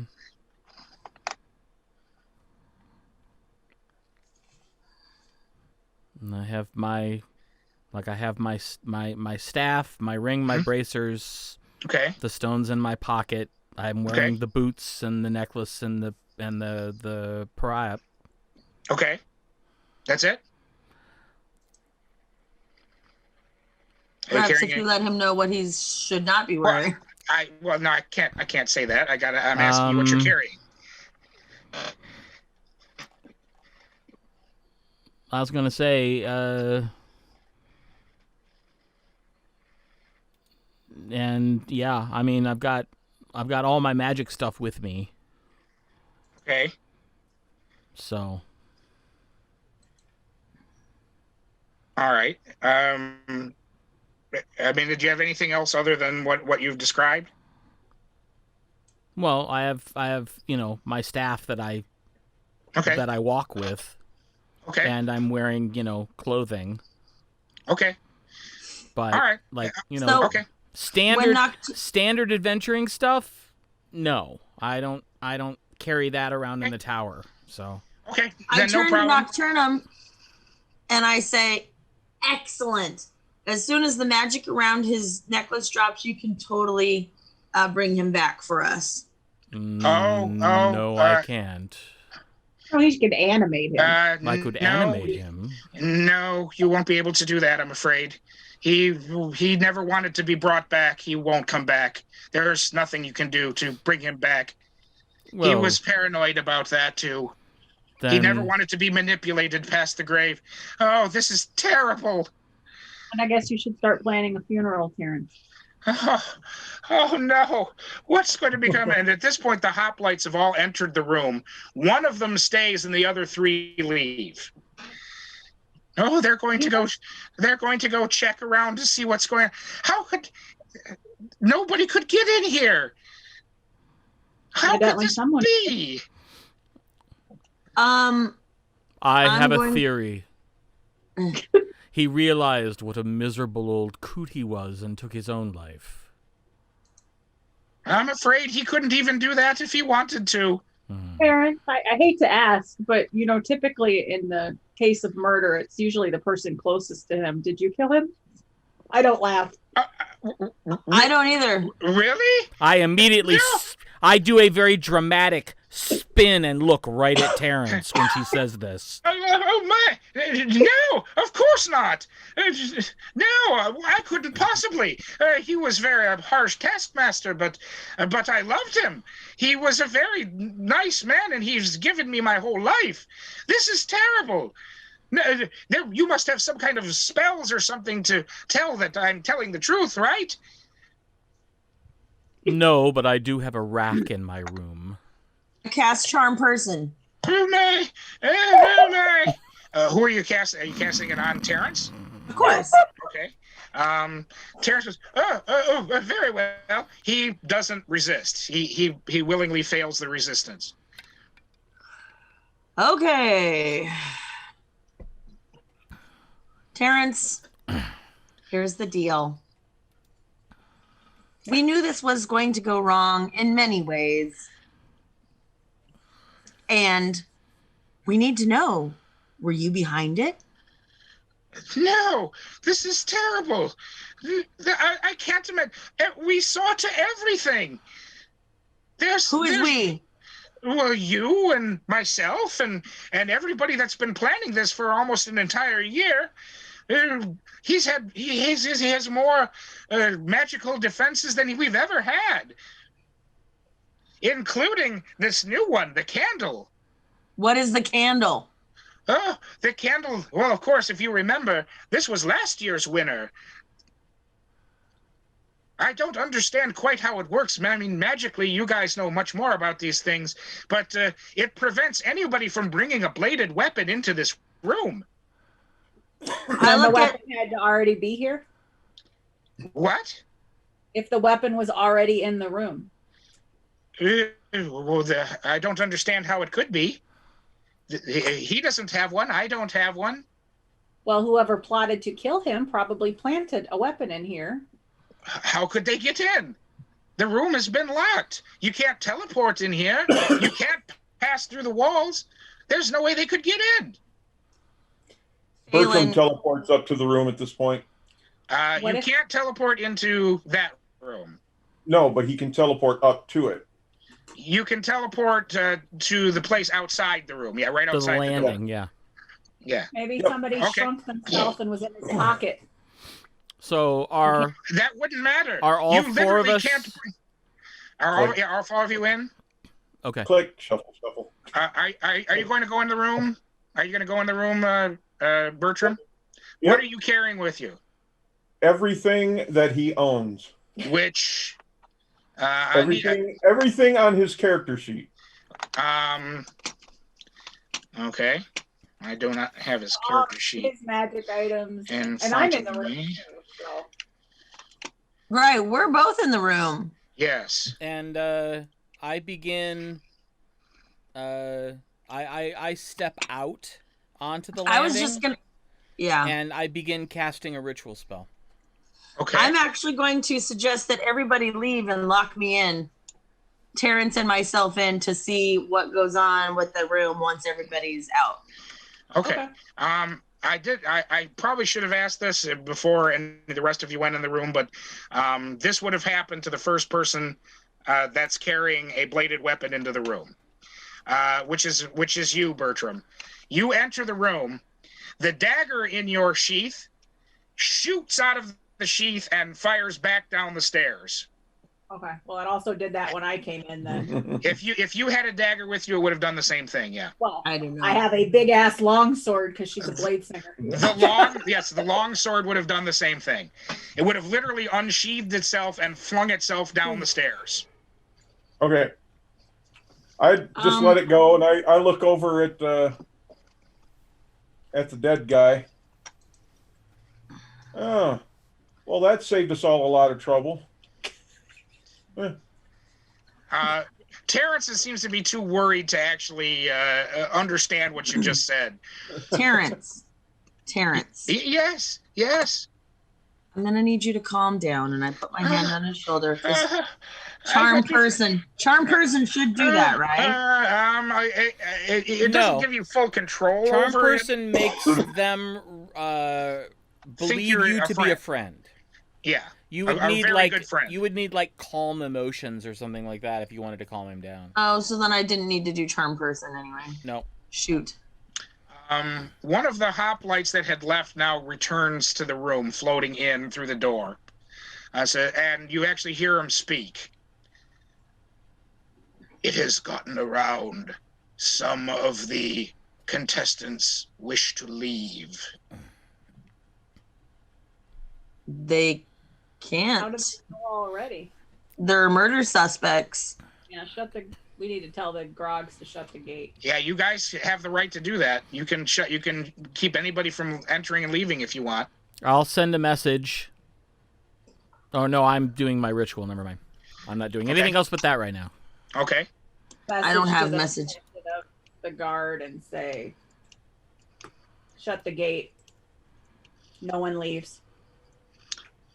Very well. That is done. It runs out of the room.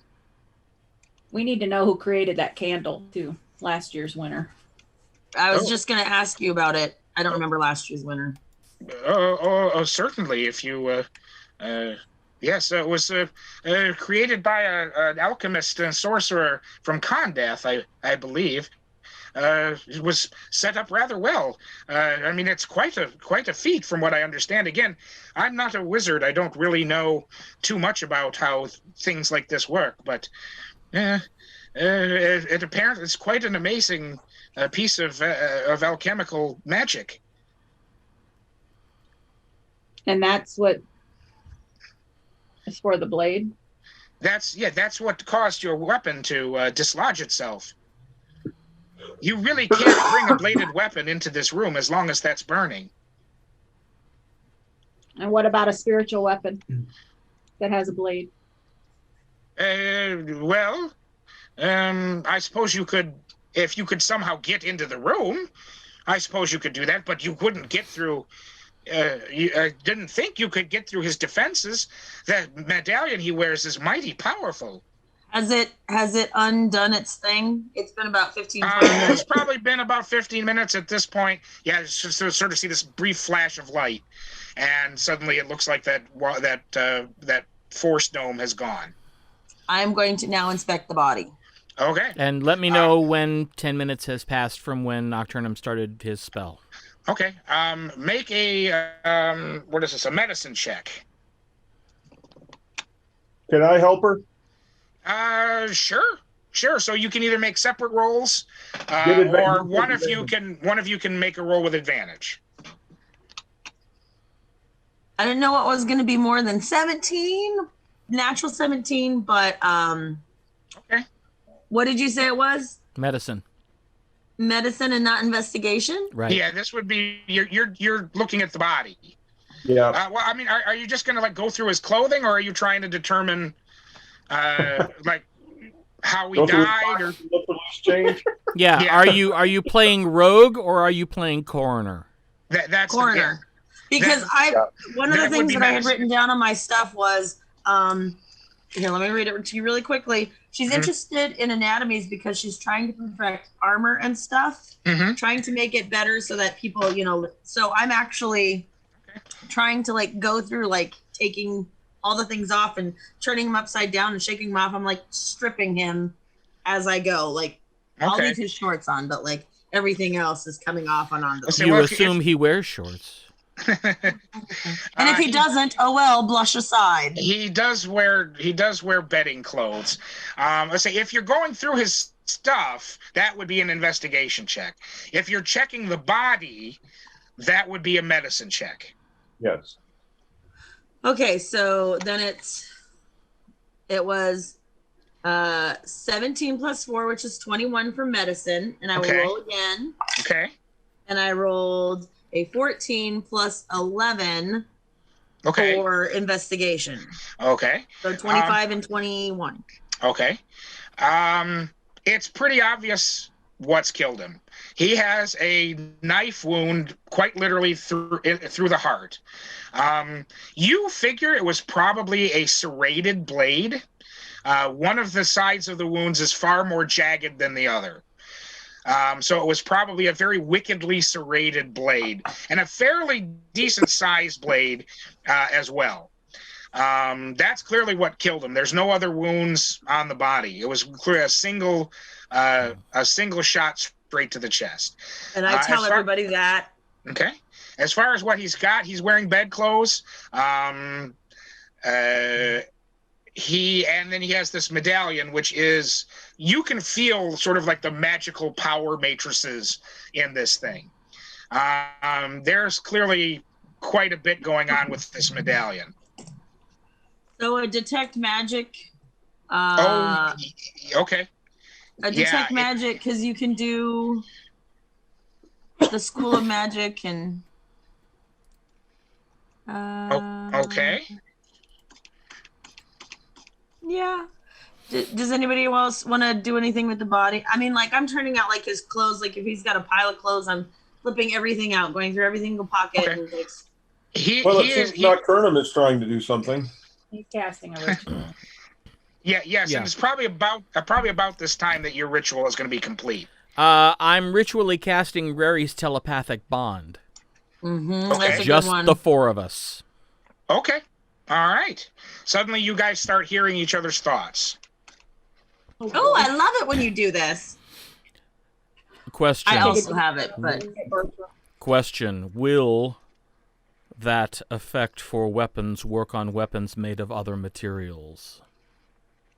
You're asking. You're at this point. You're asking Telepathically. out loud No. to Terrence. No, I'm asking telepathically to the other three. Okay. Yeah, just let me know which way you're communicating. All right.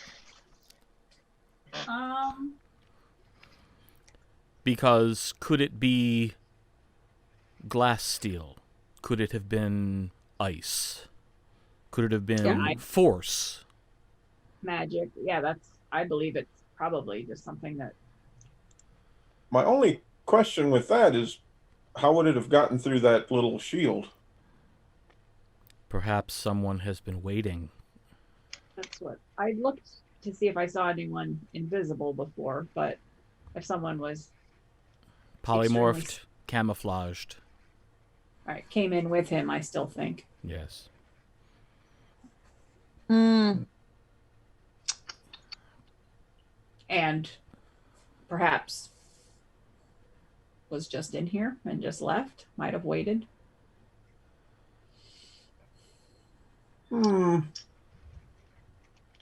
I like Brit. Your detect magic spell. Let's see. There are 3 distinct enchantments on this particular artifact. okay. One of them is clearly abjuration. Let's see. The second one, I believe, is also abjuration. I need to double check here. Again, not as familiar with 5th edition. We understand. 5th edition, yeah, as I am with others, where I could probably just whip it off. Let's see. The second one is evocation. And let's see, I bet you the third one is abjuration, though. Let me be sure. Yes, the second one. So yes, there's 2 abjuration spells and 1 evocation spell. That's what your detect magic tells you. And I tell everybody that. I go over and is the door in this room like a normal door? Does it hinge open? It does. Okay. I close it. I want to look at the back of the door. Yeah, Okay. yeah. Is there All right. anything unusual about it, or? Make a perception check.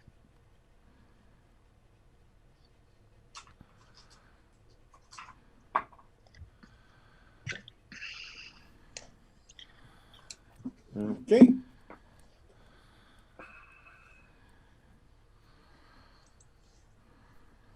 Oh, okay. 27. You look over that. You know that it's magic, just like the rest of the room. But when you look at it, there's nothing unusual at all. Okay. What about floor and ceiling? Floor and ceiling are magic the same way. Okay. You don't see anything out of the ordinary. You know that the entire room is protected by the same spells. I am going to. So unfortunately, I have done the corner type things gently. Now I am going to pull the bed away from the wall. Okay. And then, like, I'm a rock gnome. I'm going to climb over him and get underneath the bed and, like, check it. Like, Okay. I'm going to climb over them, like, awkwardly, like move him out of the way. And Okay. Right now, Terrence seems to be having a personal moment. He doesn't really seem to be ready to stop you from doing much of anything at this point. I walk over to Terrence.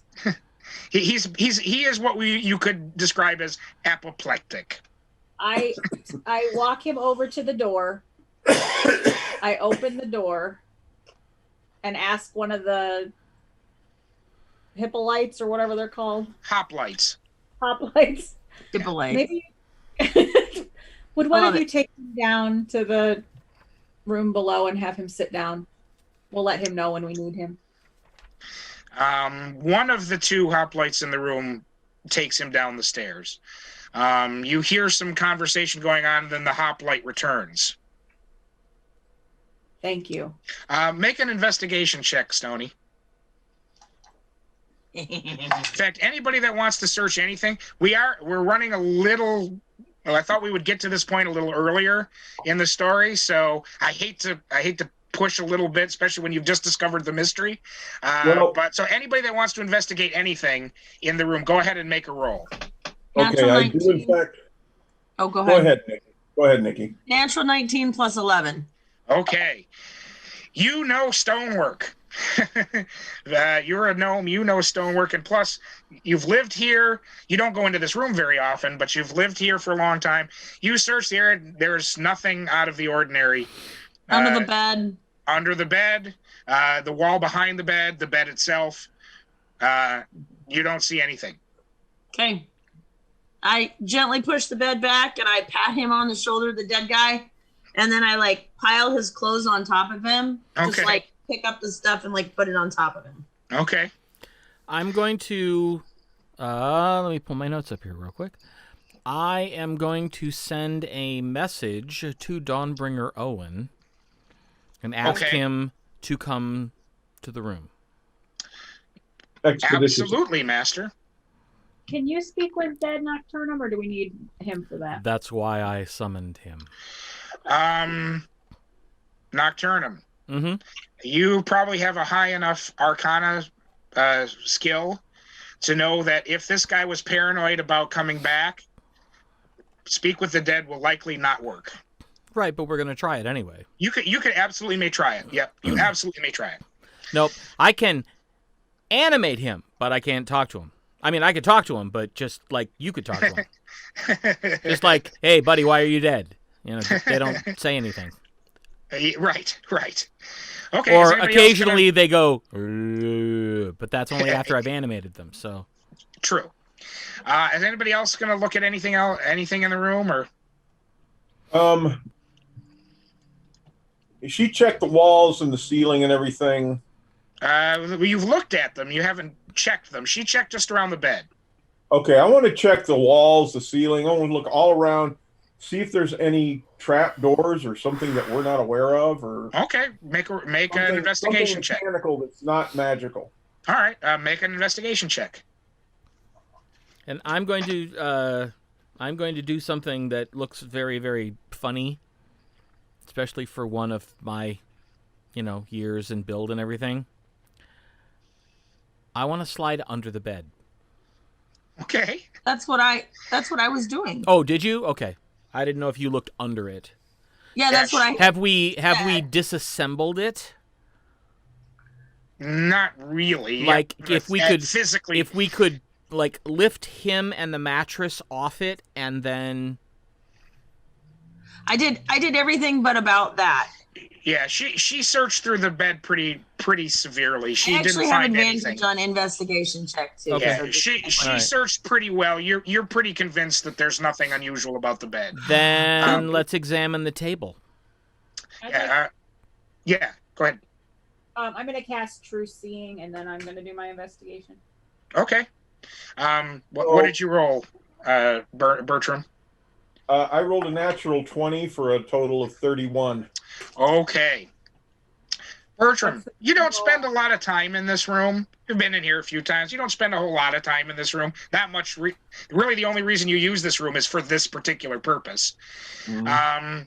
You look around, sort of everything looks pretty good, but maybe you've just never really truly examined the room. There's kind of an area of the wall next to where the table is set up, which you pass by a couple times visually and you pass it again, but I don't know, something about it looks a little strange. It really doesn't, you really can't put your finger on it, but there's something off about that area of the wall. I walk over to it and cast telekinesis to throw the table out of my way. Okay. As I'm looking at it, and it just kind of goes, yeah. And I start looking at that wall. Yeah, you walk up to it and suddenly, figure it out. Okay. You place your hands on the wall and such like that, and this is made to really exactly match the rest of the stonework in the room, and you could look at this 100 times and not see it. This is find a sort of a little edge, and you wind up pushing aside a secret door that you had no idea existed in this room. You could have looked at this 100 times and never seen it. This is one of the most well-hidden doors you've ever seen in your life. And you find that there is a small landing and a very narrow stairway going down the edge of the tower. I look back at everyone else and go, well, how about that? None of you had any idea this was here. Well, I just kind of... Right, because we would have gone to it first if we did. I just kind of walk over and begin walking down the stairs. Okay, you're going to go down the stairs? Yep. It's a very narrow stairway, and it is not lit. I assume, do you have dark vision? Yes. Okay. Not a problem for you. It is narrow. You have to kind of go like this in a couple of places, but the stairway sort of curves all the way down. You figure you're going pretty much all the way to the bottom of the tower. And in fact, eventually, you come to the end. You come to the stone floor.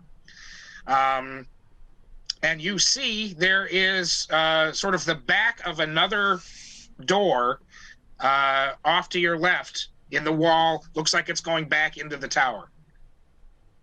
Where the wine master lives down here? That's probably a pretty good guess. Judging by how far you've come down and the direction the door is posing, this probably opens into the wine cellar.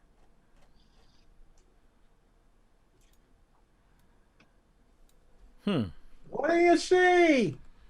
Another... Well, you don't have to... I think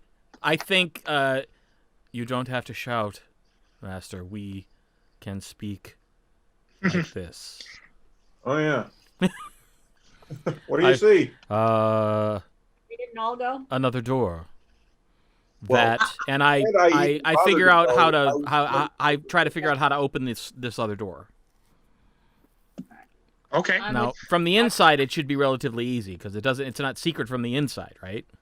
It doesn't look like it's secret from this side, no. Then I open it. Okay. You find that the door shoves to the side. And sure enough, you look like you are coming out from behind a wine rack in the wine cellar. And the first thing you hear are the very distinct snoring sounds of Mott. It opens into the wine master's area. Teleport down there. Should have done that instead of the stairs. Huh? I'm not walking the stairs. We had to see where they go. For that crap. Not covered in blood or anything? No, you check on Mott. He's sound asleep in a small cot. No, he looks perfectly fine. Where's Ian? Ian is not here right now. Okay. Ian probably stays in one of the cottages.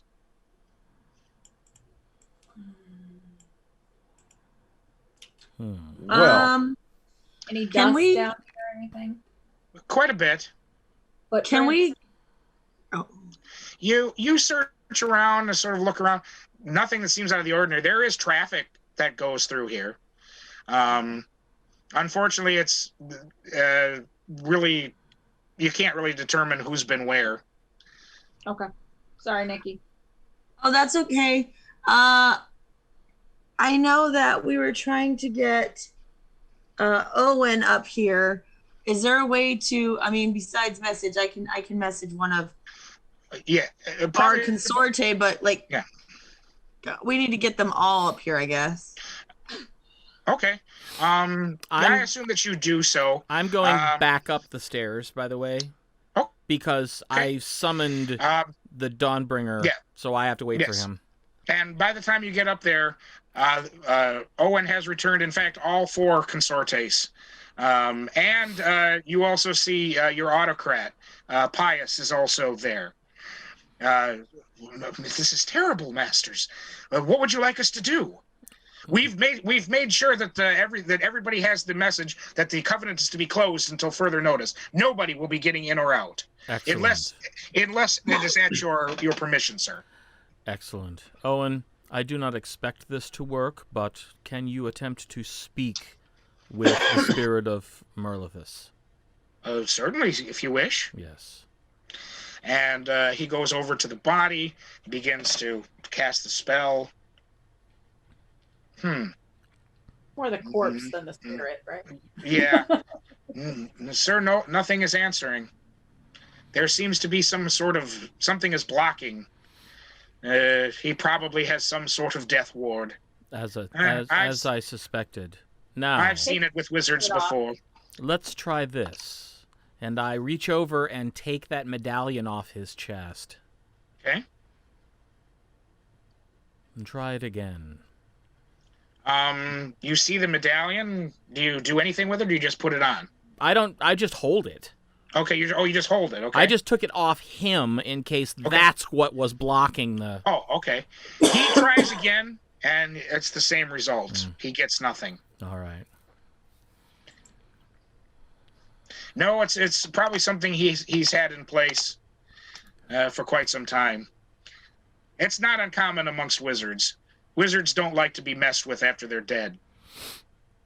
Well, then I immediately just sort of I sit down on the edge of the bed and begin ritually casting Identify. Okay. You cast Identify. After the few minutes pass, you discover there are 3 spells that activate once you have attuned yourself to this particular medallion. Wall of Force, which was probably what the dome was. Yep. Globe of Invulnerability, cast at 9th level. Oof. Oh. And Non-Detection.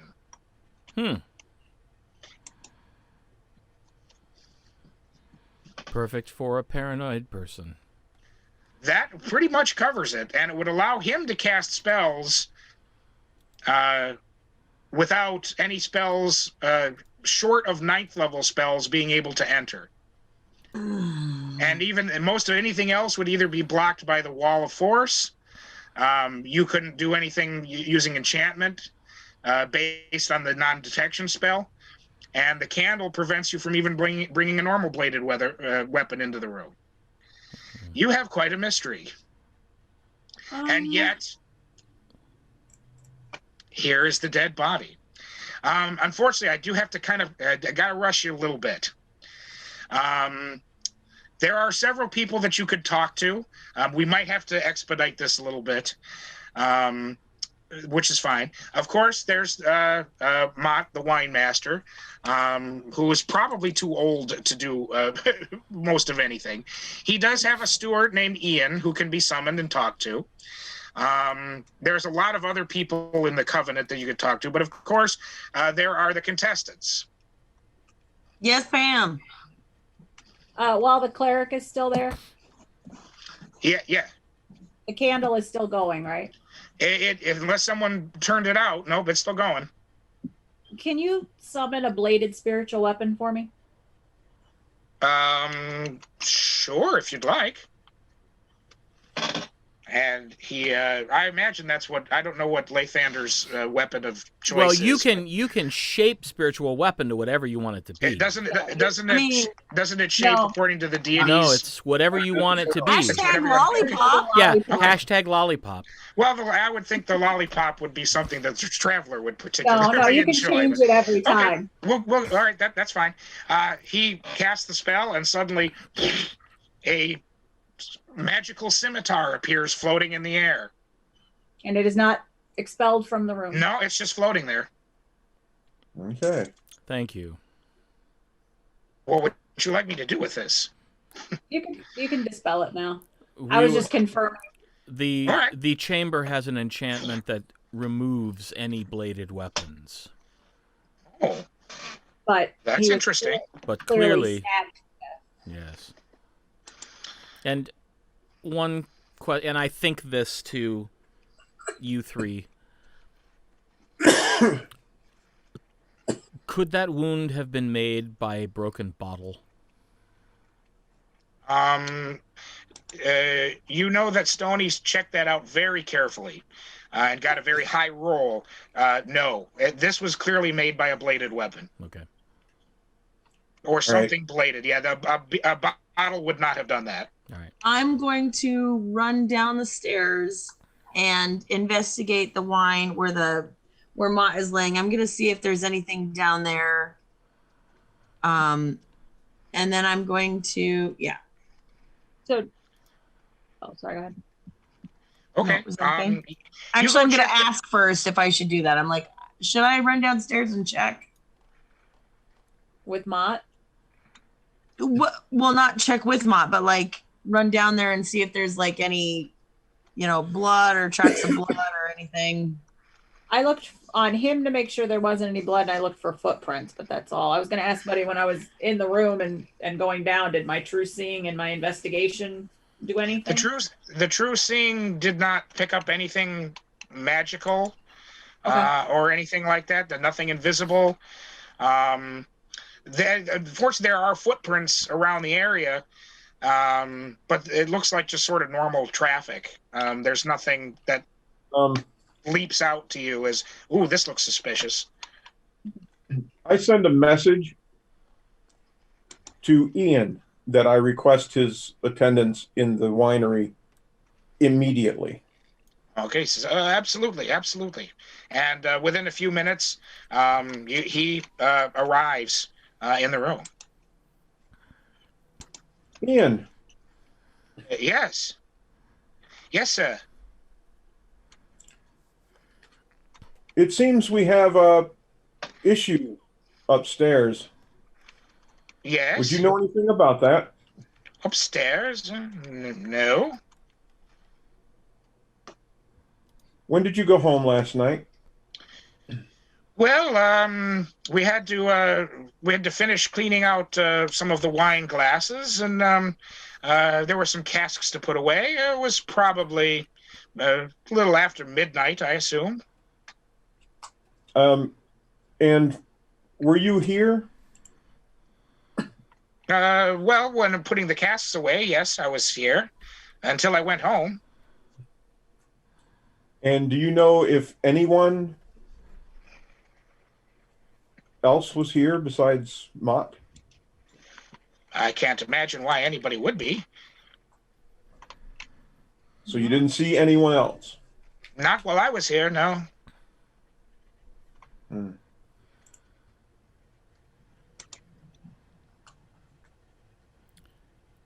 I will relay all of this telepathically to everyone, the conversation. Does anyone remember last year's contestants? And You're what... kidding, right? Does anyone besides Bertram remember last year's contestants? Can we roll for that? You guys probably remember a little bit about it. Again, he was an alchemist and a sorcerer. Let's see, you think he was from Kondath. His name was Samra, you think it was? I'm not thinking of the winner. I want to know the other contestants. Oh, you don't really remember the other contestants? Actually, when you think about it, that's probably not the way to go. No. I hate to give you some answers that it would take you a while to get to, but you think about that, you can't think of anybody that would be suspicious from last year's contest. Someone embittered because they lost, you know. Yeah, right. Yeah, absolutely. But it would have to also be someone who knows about this secret passage. Clearly how they got up there. Right. Yes, that would be another thing too. You do remember that at least one of the contestants that's there this year was also here last year. So whoever it is would have to have quite a bit of knowledge of this place. Yeah. And which one of the contestants was here last year as well? You remember Alistair, the wizard with the red robes. He came last year. Is that the clearly didn't? What's that? Yeah, half elf. I have an idea. Underhanded, but I think you'll like it. I just laugh or giggle. Stoni, can you project an image of me? I don't think so. I think it's just me. Let me look. Programmed image can create any kind of illusion, I think. Can it? Yeah, but I don't have it prepared. I just have mirror. Is it mirror image? What were you using last night? It was project image.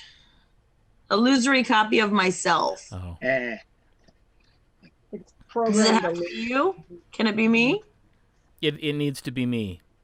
Okay. Because I thought perhaps we should just continue with the contest.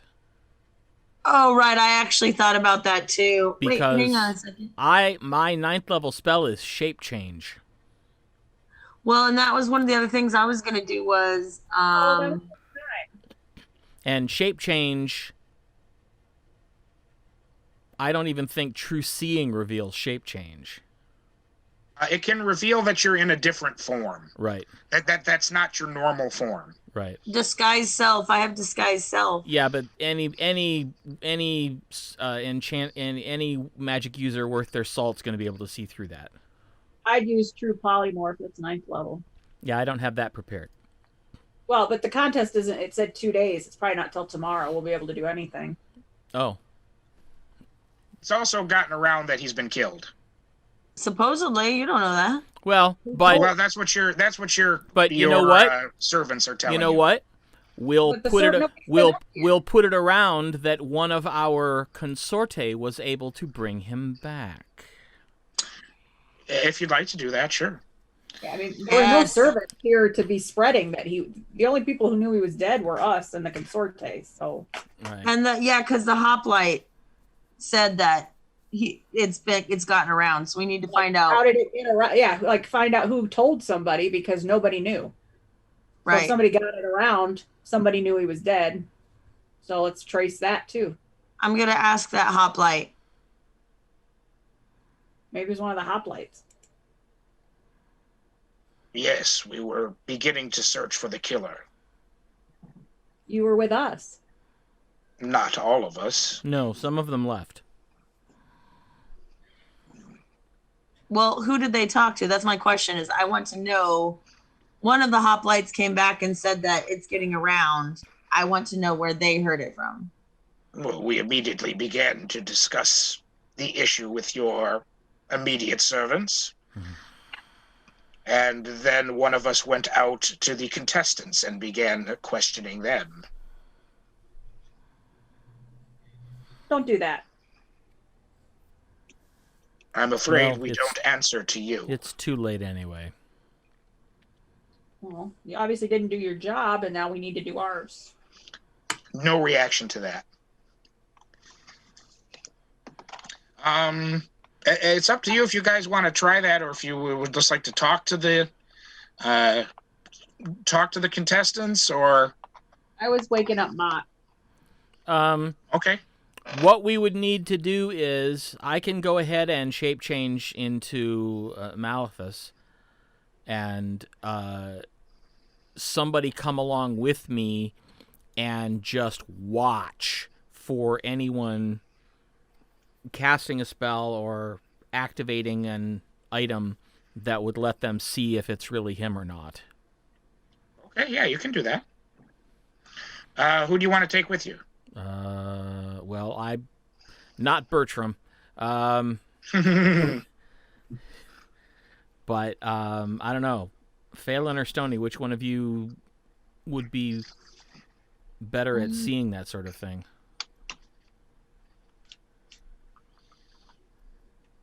Do you want to go, my dear? I'm just looking to see if I have anything to enhance my senses.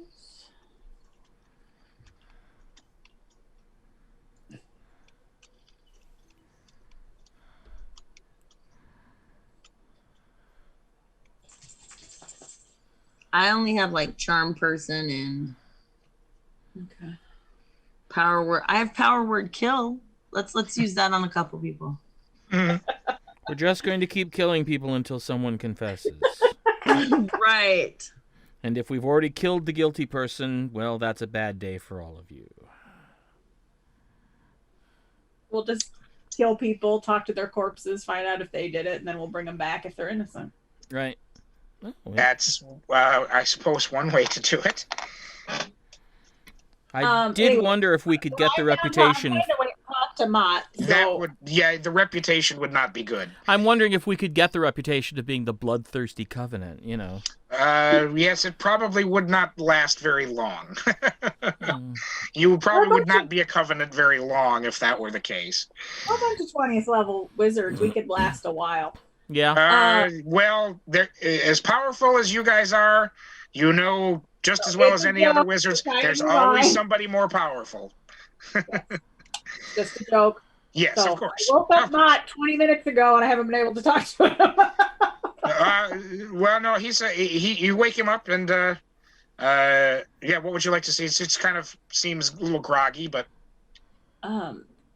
Mott, we believe someone went through the secret passage up to the tower last night. We need to know who it was. secret passage? Yes, the door in your wine cellar that goes up the stairs. Oh, that. I didn't know anybody even knew about that. Did you use it last night? Oh, no, I could never get up those stairs. I remember playing there as a boy, a long time ago, when this was no longer. This was not a wizard's place. It was a place of priests and monks and things. Have you you were helping with the wine last night, right? I was helping, yes. Did you have a chance to see any of the guests? Well, I was helping from here. More giving advice. Ian says, yeah, that's how it works. He gives the advice and I do it. Ian, did you know about the passage? No. Perhaps we should help Mott and bring him with us. I want to see if he recognizes anyone who was here. Yes. Before. Mott, we're going to take you for a ride. Oh, okay. Where are we going? We're going to go do some walking around to see if we can find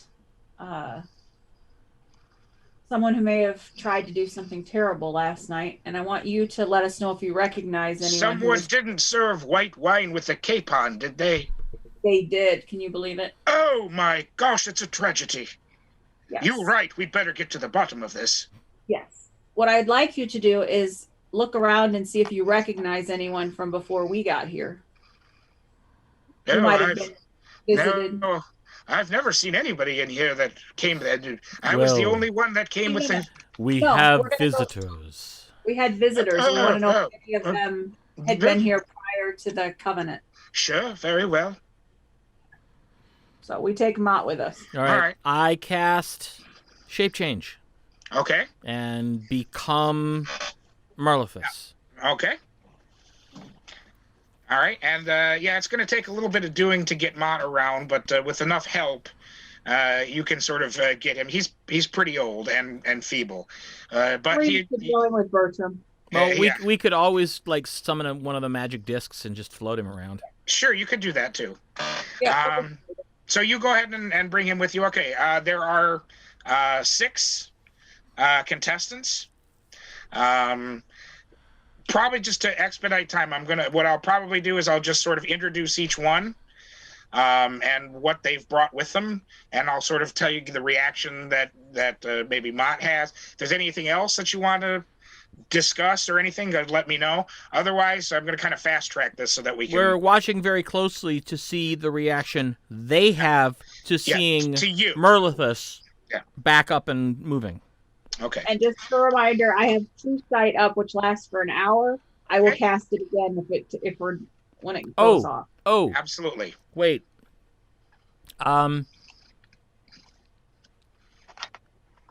We need Terrence. Okay, Terrence is a bit of a mess, but yeah, he sort of he calms down a little bit, and we'll come with you if you want. Yes. Well, sure. Marlithus wouldn't go anywhere without him. So it would look strange if... It would look strange if he were somewhere without Terrence. That is correct. Right. Okay, so you guys go along. You know that Alistair, the wizard in the red robe, was here last year. Okay. And in fact, when you talk to him, he is surprised to see Marlithus, but then it's because he's heard a rumor that he had been killed, which he seems, well, that's great because it means the contest is back on. I very much would like to win this year. He apparently comes to this event every year and has never won. In fact, you kind of get the idea. I wish we could role play this, but we gotta move along here. You kind of get the idea that he's a little upset about that. The fact that he has come here many years and he's never won. Despite the fact that he seems to indicate that he's okay about it. But he's sure that he's going to win this year. He has brought basically what looks like a stone hand and part of the arm up to about here. He calls it a golem. When what it's meant to do is it's meant to replace a severed hand, and he's working on feet and leg versions, and an entire arm, and it's basically a very small construct.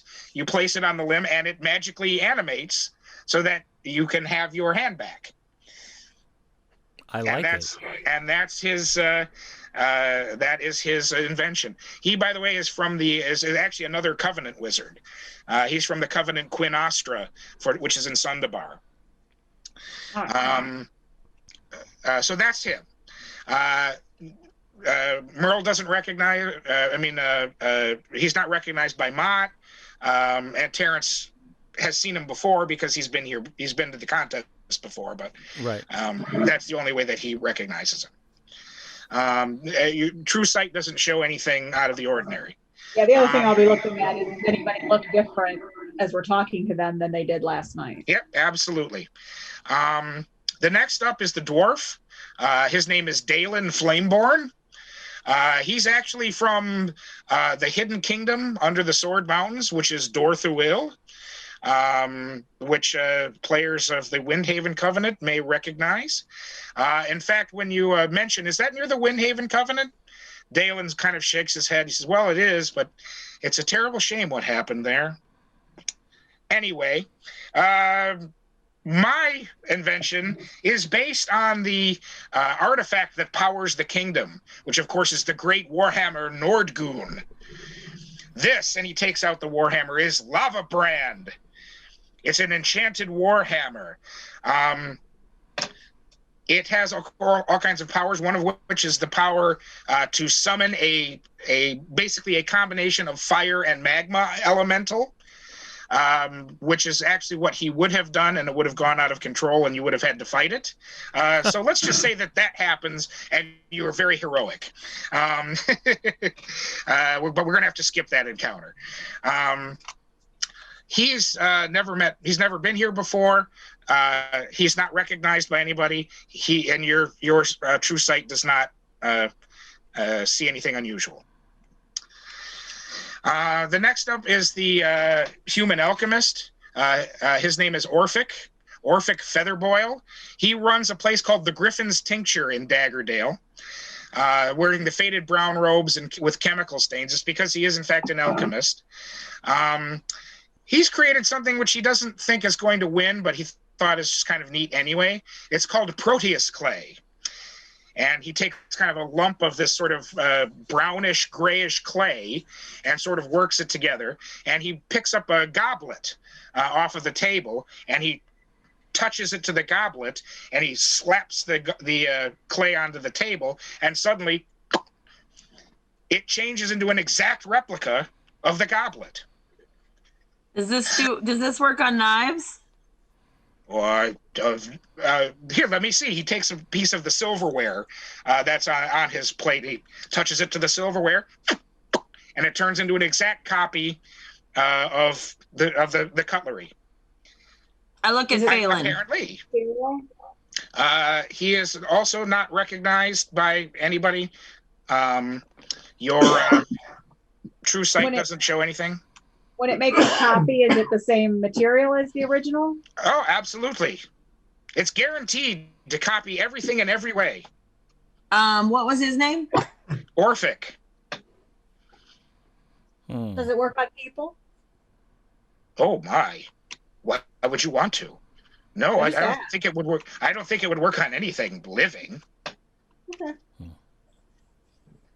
Wouldn't that be something? Oh yes, it would. It is based on mimic skin. Anyway, the next one up is the female half-elf enchanter. Her name is Shala Saxorum. She has also never met Merlithus. She's not recognized by Mott. She has created a device called the 1-ton pebble. She takes basically a small stone about this big, like a pebble, and says, here, hold this. And she gives it to one of you, and you check it out, and it feels like a normal pebble. Place it on the ground, which you do, and she says, gravitas. Now try to pick it up.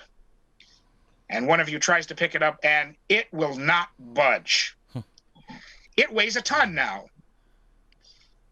And it can switch back. Levitas. And suddenly you can pick it up. In my head, I think to Faylinn, will true seeing work on that black cat if it's not an actual cat? Yes, in fact, it does. And in fact, it does not appear to be a black cat. Even though she's treating it like one, it actually appears to be a small demon. In fact, it appears to be a really pissed off demon. I'm looking at it. And it sort of scowls back at you. Aw, hi, kitty kitty. You see with your true sight, it is fuming mad. Everybody else sees a nice kitty cat that starts to purr. It is apparently trapped in this form and it can't get out. Do you enjoy your friend, Shala? Oh, yes. Very nice. He's very docile and he gets a little temperamental, but then what cat doesn't? Meow. I look at the cat and say, "Did you meet our other friend?" And I point over to Nocturnum disguised as the thing. Looks at it. Just sort of no scowls. different reaction. Like No reaction.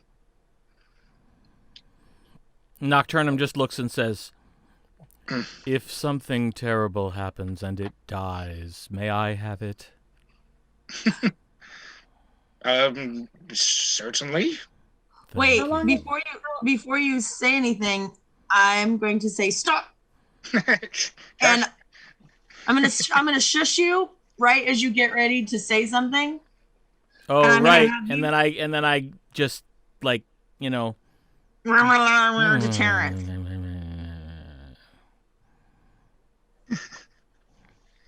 And then Terrence isn't gonna know what you're saying, I'm assuming. Well, I'm gonna murmur, just that I would like a kitty just like that. Oh, you guys don't know what it is. Well, I haven't thought it right. How long have you had your cat? What? I'm sorry, you cut out. How long have you had your cat? Oh, probably about 50 years or so. I look at the cat. It's pissed off. I lean down to the cat and I go, "Did she do this to you?" I whisper it. Wow. Is that a yes? Probably. I pat it on the head and stand up. And it squirms, but it seems like it can't not act like a cat. All right. What about the others? All right. The next, the gnome. His name is Allman. He's the one that has the dragonborn bodyguard, who it turns out is named Lurth. This one is a little more interesting. Again, not recognized. Mott doesn't know him. Apparently has not met before. Never met Merlithus before. But what he produces as his item is rather interesting because it's a dagger. In fact, it is a serrated dagger. Seems to be made of some kind of very dark metal. With a leather-wrapped, very poorly leather-wrapped hilt and a kind of a leather thong on it. He says, "Oh, I think this is going to be the winner. I think I call it Niluminum. Go ahead, try to cast a spell at me." Lightning bolt. Bam! The lightning bolt fires from your finger, and it fizzles out about 5 feet away from him. Oh, is that anti-magic? It is. It's a very special metal. There's very little of it. In fact, this is all I could find. I call it Niluminum. Mm-hmm. Is this the only one you've made? Yes, it's... I bought it from a from a dwarven merchant many decades ago. It took me 20 years to get to work in this form. I pretty much had to use everything I had. But with the right grant, I am certain that we could find more. And imagine a whole fleet of these things. Imagine the army that you could supply with aluminum weapons. How about aluminum armor? And he kind of goes a little crazy as he starts to, pontificate about all the wonderful things that could happen with it. I'm carefully watching his bodyguard. Yeah, Lurth. Lurth is just it's kind of hard to read a illusionist or Dragonborn.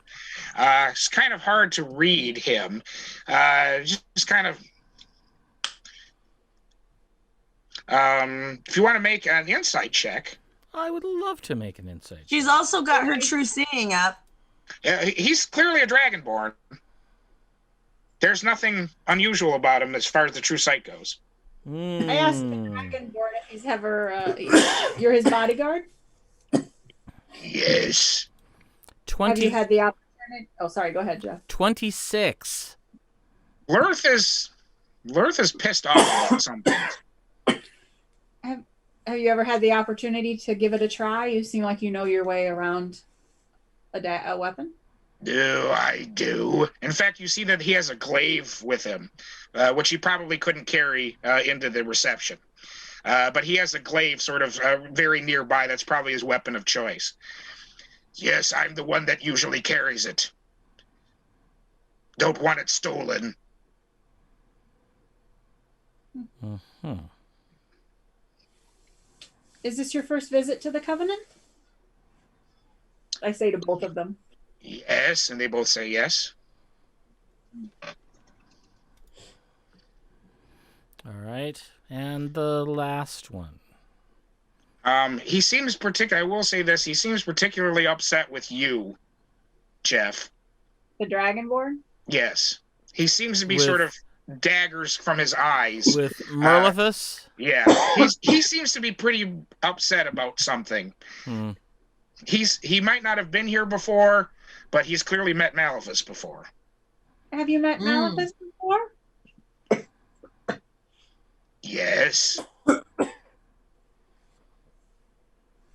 Oh, perhaps you can join us for dinner. I will lean over to Terrence and mumble a couple things, glance back at the Dragonborn, and then do a hoarse cough chuckle. Okay. All of you hear in the telepathy ring, Bertram say, "I've never had Dragonborn for dinner before."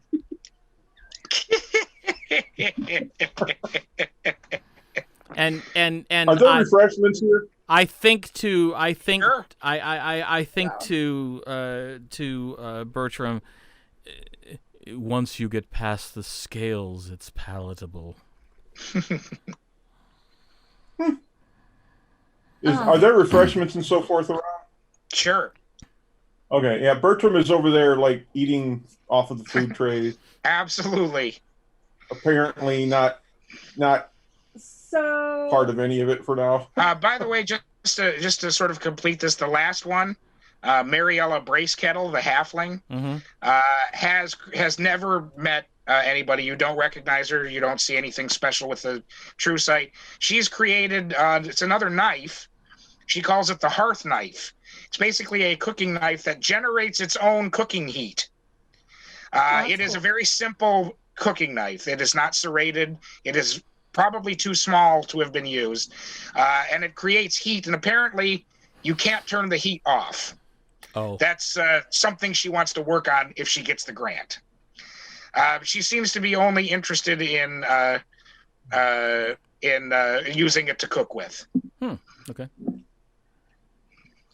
After Bertram says that, I kind of giggle, but then I also start thinking, and I'm gonna lean over to the Dragonborn, and I'm gonna say,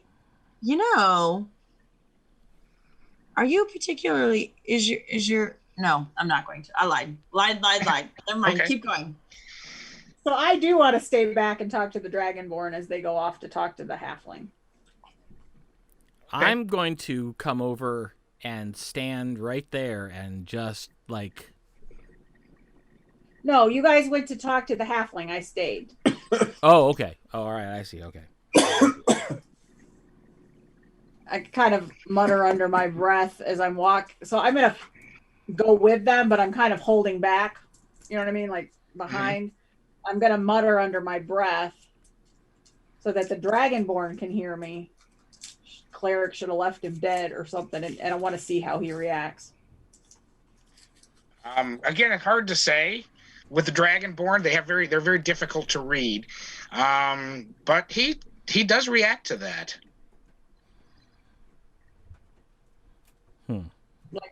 There's kind of a twinkle in one of his eyes when you say that. So Well, we know who. Now you just got to prove it. Well, there is still. You guys ask around, since if this is who your suspect is. Yes. He apparently did not leave the tent that he stayed in last night. Nobody seems to have entered the tent the entire night. And he still has the dagger with him, which seems strangely unbloodied. In fact, the dagger was never seen leaving.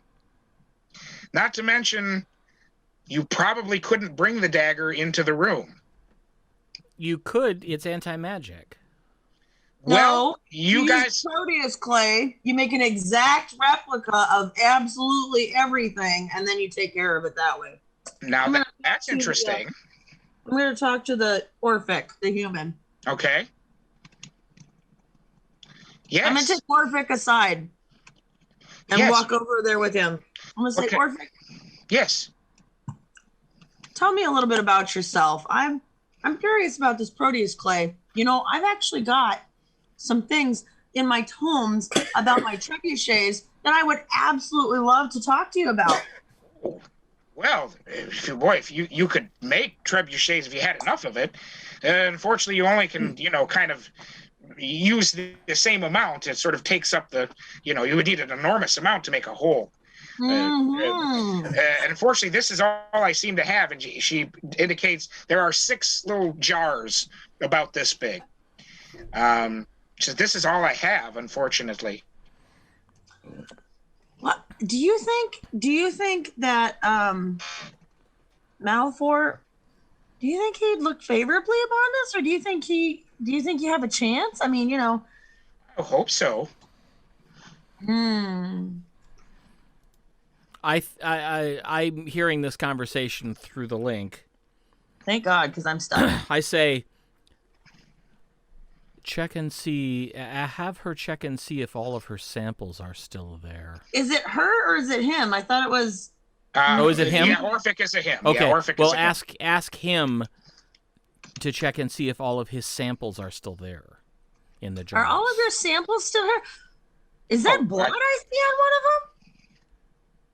She looks. She doesn't see any blood.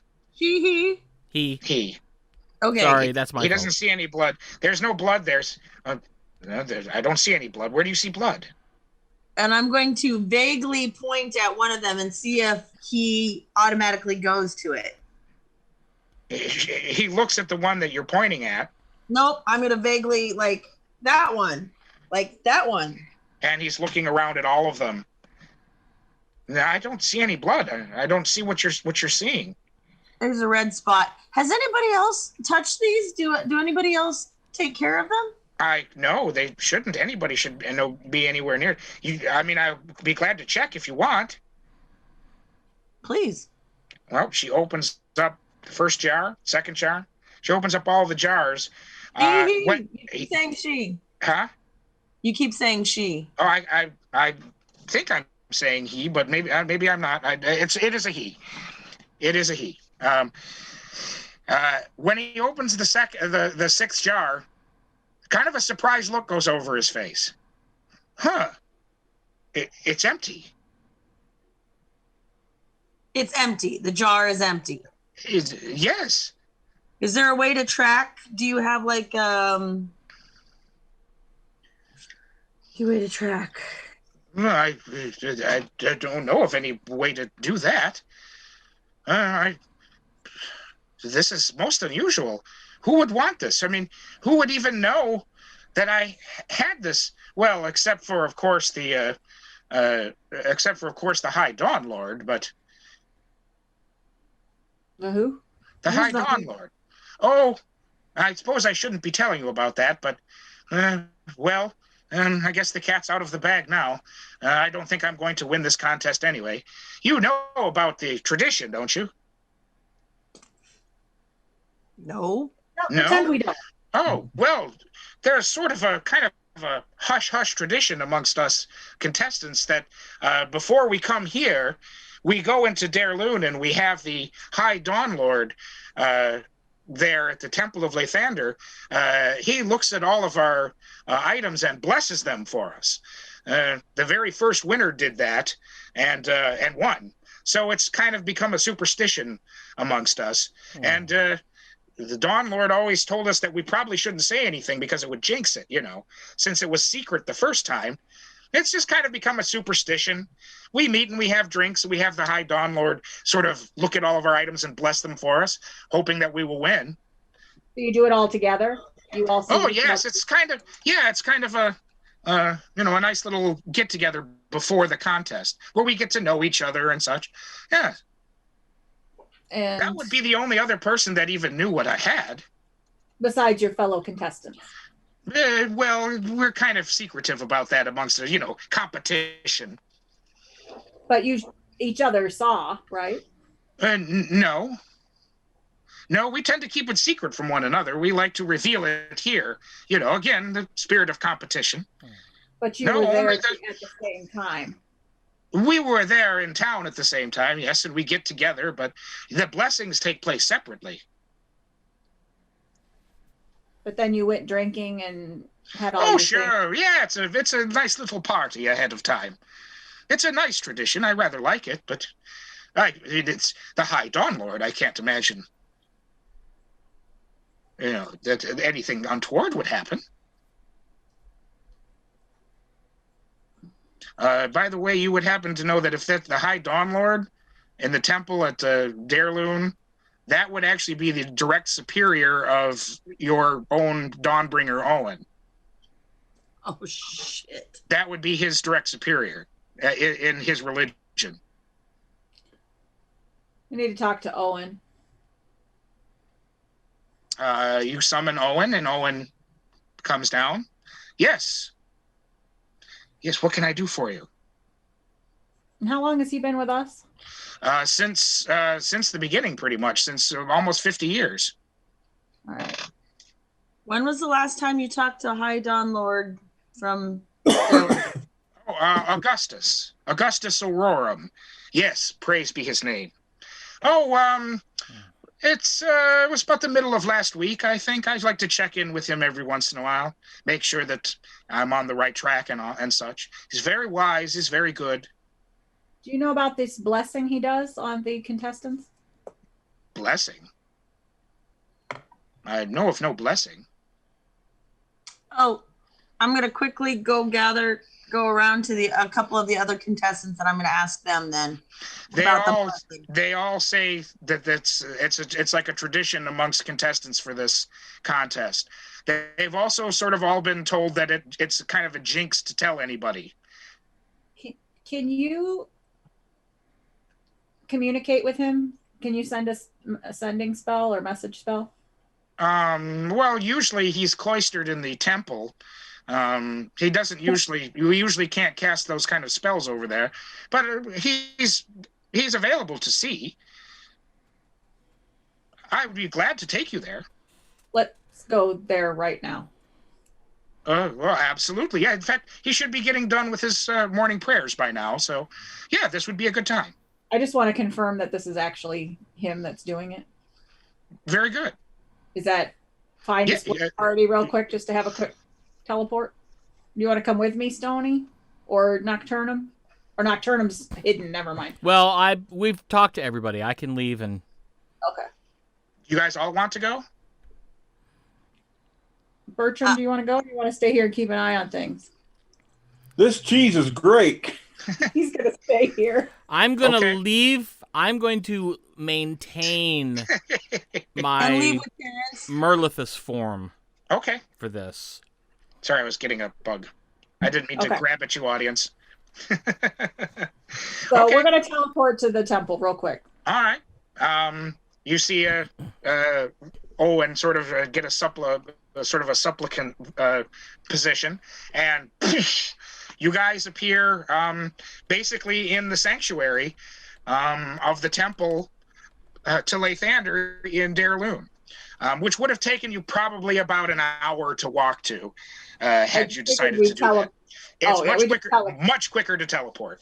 Yes, yes. Poof, you're there. And in fact, you see that a few supplicants are actually leaving the sanctuary at this point. And you see the you see the High Dawn Lord, Augustus, kind of up at the top of the sanctuary where these big golden spires and a very large golden representation of the sun sort of looms over the room, and he seems to be putting some sensors and things away in a small alcove towards the back, and he turns to see you. We brought Terrence and Malfor. Okay. Merlithus. Oh. Merlithus. Merlithus Malefor. That's actually his name. All right. Yeah. Oh. Owen, and Owen bows very deeply to him. You have brought your employers, I see. We're What can terribly sorry to bother you, but we have urgent. Please, my sons and daughters, please. Come on, I am open. The Church de Lathander is open to everybody. We were talking, I don't know if you know about the invention contest that happens at the Covenant every year. I have heard of that. We were talking to some of the contestants, and they shared how they meet with you prior to the contest every year. Yes, that is true. And it does happen? Yes, that is true. And they each show you their... Yes, they show me where they like to be blessed. As you guys are talking about this, you notice that Dawnbringer Owen is sort of looking around. He kind of seems to focus on something towards one of the confessionals. And in fact, while you guys are talking, you see him kind of wanders over to the confessional as you guys are talking. I'm going to follow him. Okay. At this point, you see the High Dawn Lord sort of turn. Owen, please stay away from there. I don't think so. Owen sort of looks. Put my hand on Owen's shoulder and say, "Go on, son." He is the Monsignor. Nope. We're your employers. Let's do this. You see he was starting to sweat. Now his employers and his religious superior are telling him two different things. And I'm going to cast Charm Person. Actually, you won't need to. He makes a decision, and he walks forward. I don't remember ever seeing this before, and he pulls open what looks like a secret door. But doesn't appear to be anything in it. And at this point, you see the Dawn Lord sort of look rather kind of upset, but yet... do you still have True Sight up? Yes, I put it up a second time. There is... Nobody else seems to see this. There is a brown cloak hanging in this closet. Also sitting in this closet are what appear to be a wand and a rather familiar-looking dagger. A dagger that is clearly blood-stained. I say... Nobody else can see this. Yeah, I know. Stoni, can you please come over here and hold him? Actually, I'll cast Hold Person. Oh, you want to cast Hold Person? I think I also have Hold Person. Because you're on the other side of the... So I'm going to cast Hold Person on the cleric. On the High Dawn Lord? Yep. What is your DC? Is that a wisdom save or... I'm going to cast it at 8th level, and it is DC 20. And it's a what kind of a save? Wisdom. Wisdom. Not a good one. Well, wisdom is one of his better stats, and he is a very high level. But I rolled a natural 1. That's why you still have to roll. Yep. That's why you still have to roll. Yes, he is held quite tightly by your spell, and he realizes what's happened. And I walk over, and I walk in, and I pull out the dagger and the cloak and the wand. Okay, actually, as you pull out the cloak, everybody sees her reach into this thing and grab nothing. You see yourself grabbing the cloak. You pull out the cloak, and suddenly the rest of you guys appearing is this wand and this dagger.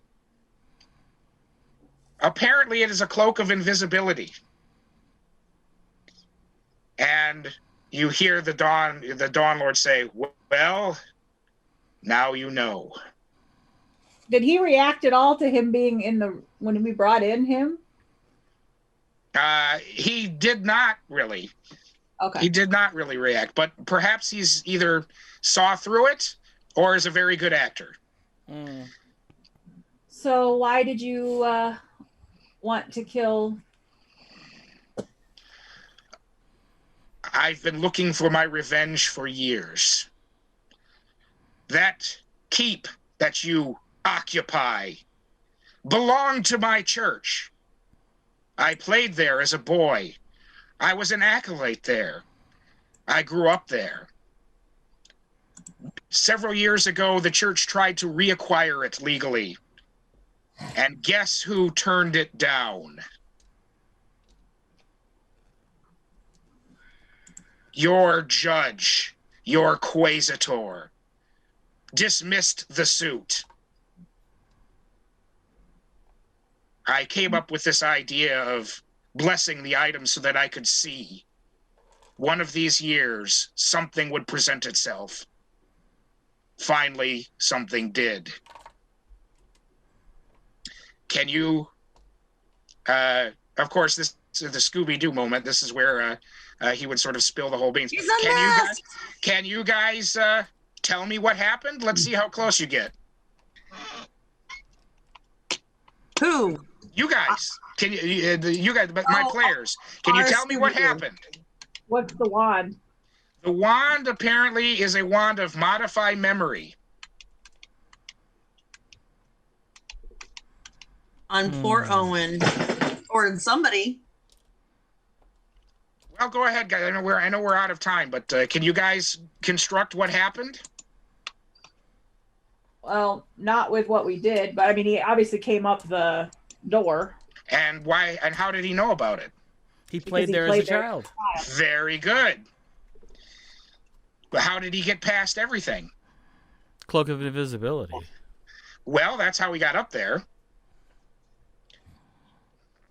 Well, I don't know. How did he bring the bladed weapon into the room? Well, the weapon is immune to the magic. We already knew that, right? Proteus clay. Right, he brought it in as clay, and after he had touched the thing, and then while he was in the room, slapped it down, activated it, and that. Yeah. So that would have meant that he was sneaking around where the contestants were, stole the clay, and touched it at some point to the aluminum dagger. Lurlf has many qualities, but light sleeper is not one of them. However, carrying the dagger out of the Covenant, he couldn't do that invisibly. If he's carrying an anti-magic field, he couldn't do that invisibly. Right. Any idea how he did that? He would have had to pass the guards. Hold on. Figured he teleported out, but I don't know. You can't teleport with an anti-magic field. I don't know. Oh, I don't know. Aha! Remember, there's one more item in the closet. the modify memory. A wand of modify memory. Oh, right. To walk by one of the guards. He, in fact, tossed the dagger aside, cast modified memory on the guard so they wouldn't remember he was there, and picked it up on the way out. Nice. Nice. Sorry, unfortunately I had to cut the combat. There was going to be a big fight with an adamantine golem at the end once you discovered who he was. A rather nasty creature, considering that you're powerful wizards, because magic doesn't work on it. Right. It would have been very interesting to see how you guys handled that combat. But unfortunately... That's how I would have handled that. Unfortunately, you guys pretty much figured it out, which, believe me, this was not easy to construct. All right. Well, The That's Proteus it. clay, I knew exactly that the Proteus clay is pretty cool, but trying to figure out which one of them it was. Yeah, was in hard. fact, there And- were a lot of other people that had other motives, that which we had to, concludes which we had to concludes not game number 2. We're going to take a break. We back with game number 3 in about 25 minutes. So stay put. Remember, this is for Extra Life. There's the donate link. Please go to it and do it. And we'll see you back in about 25 minutes.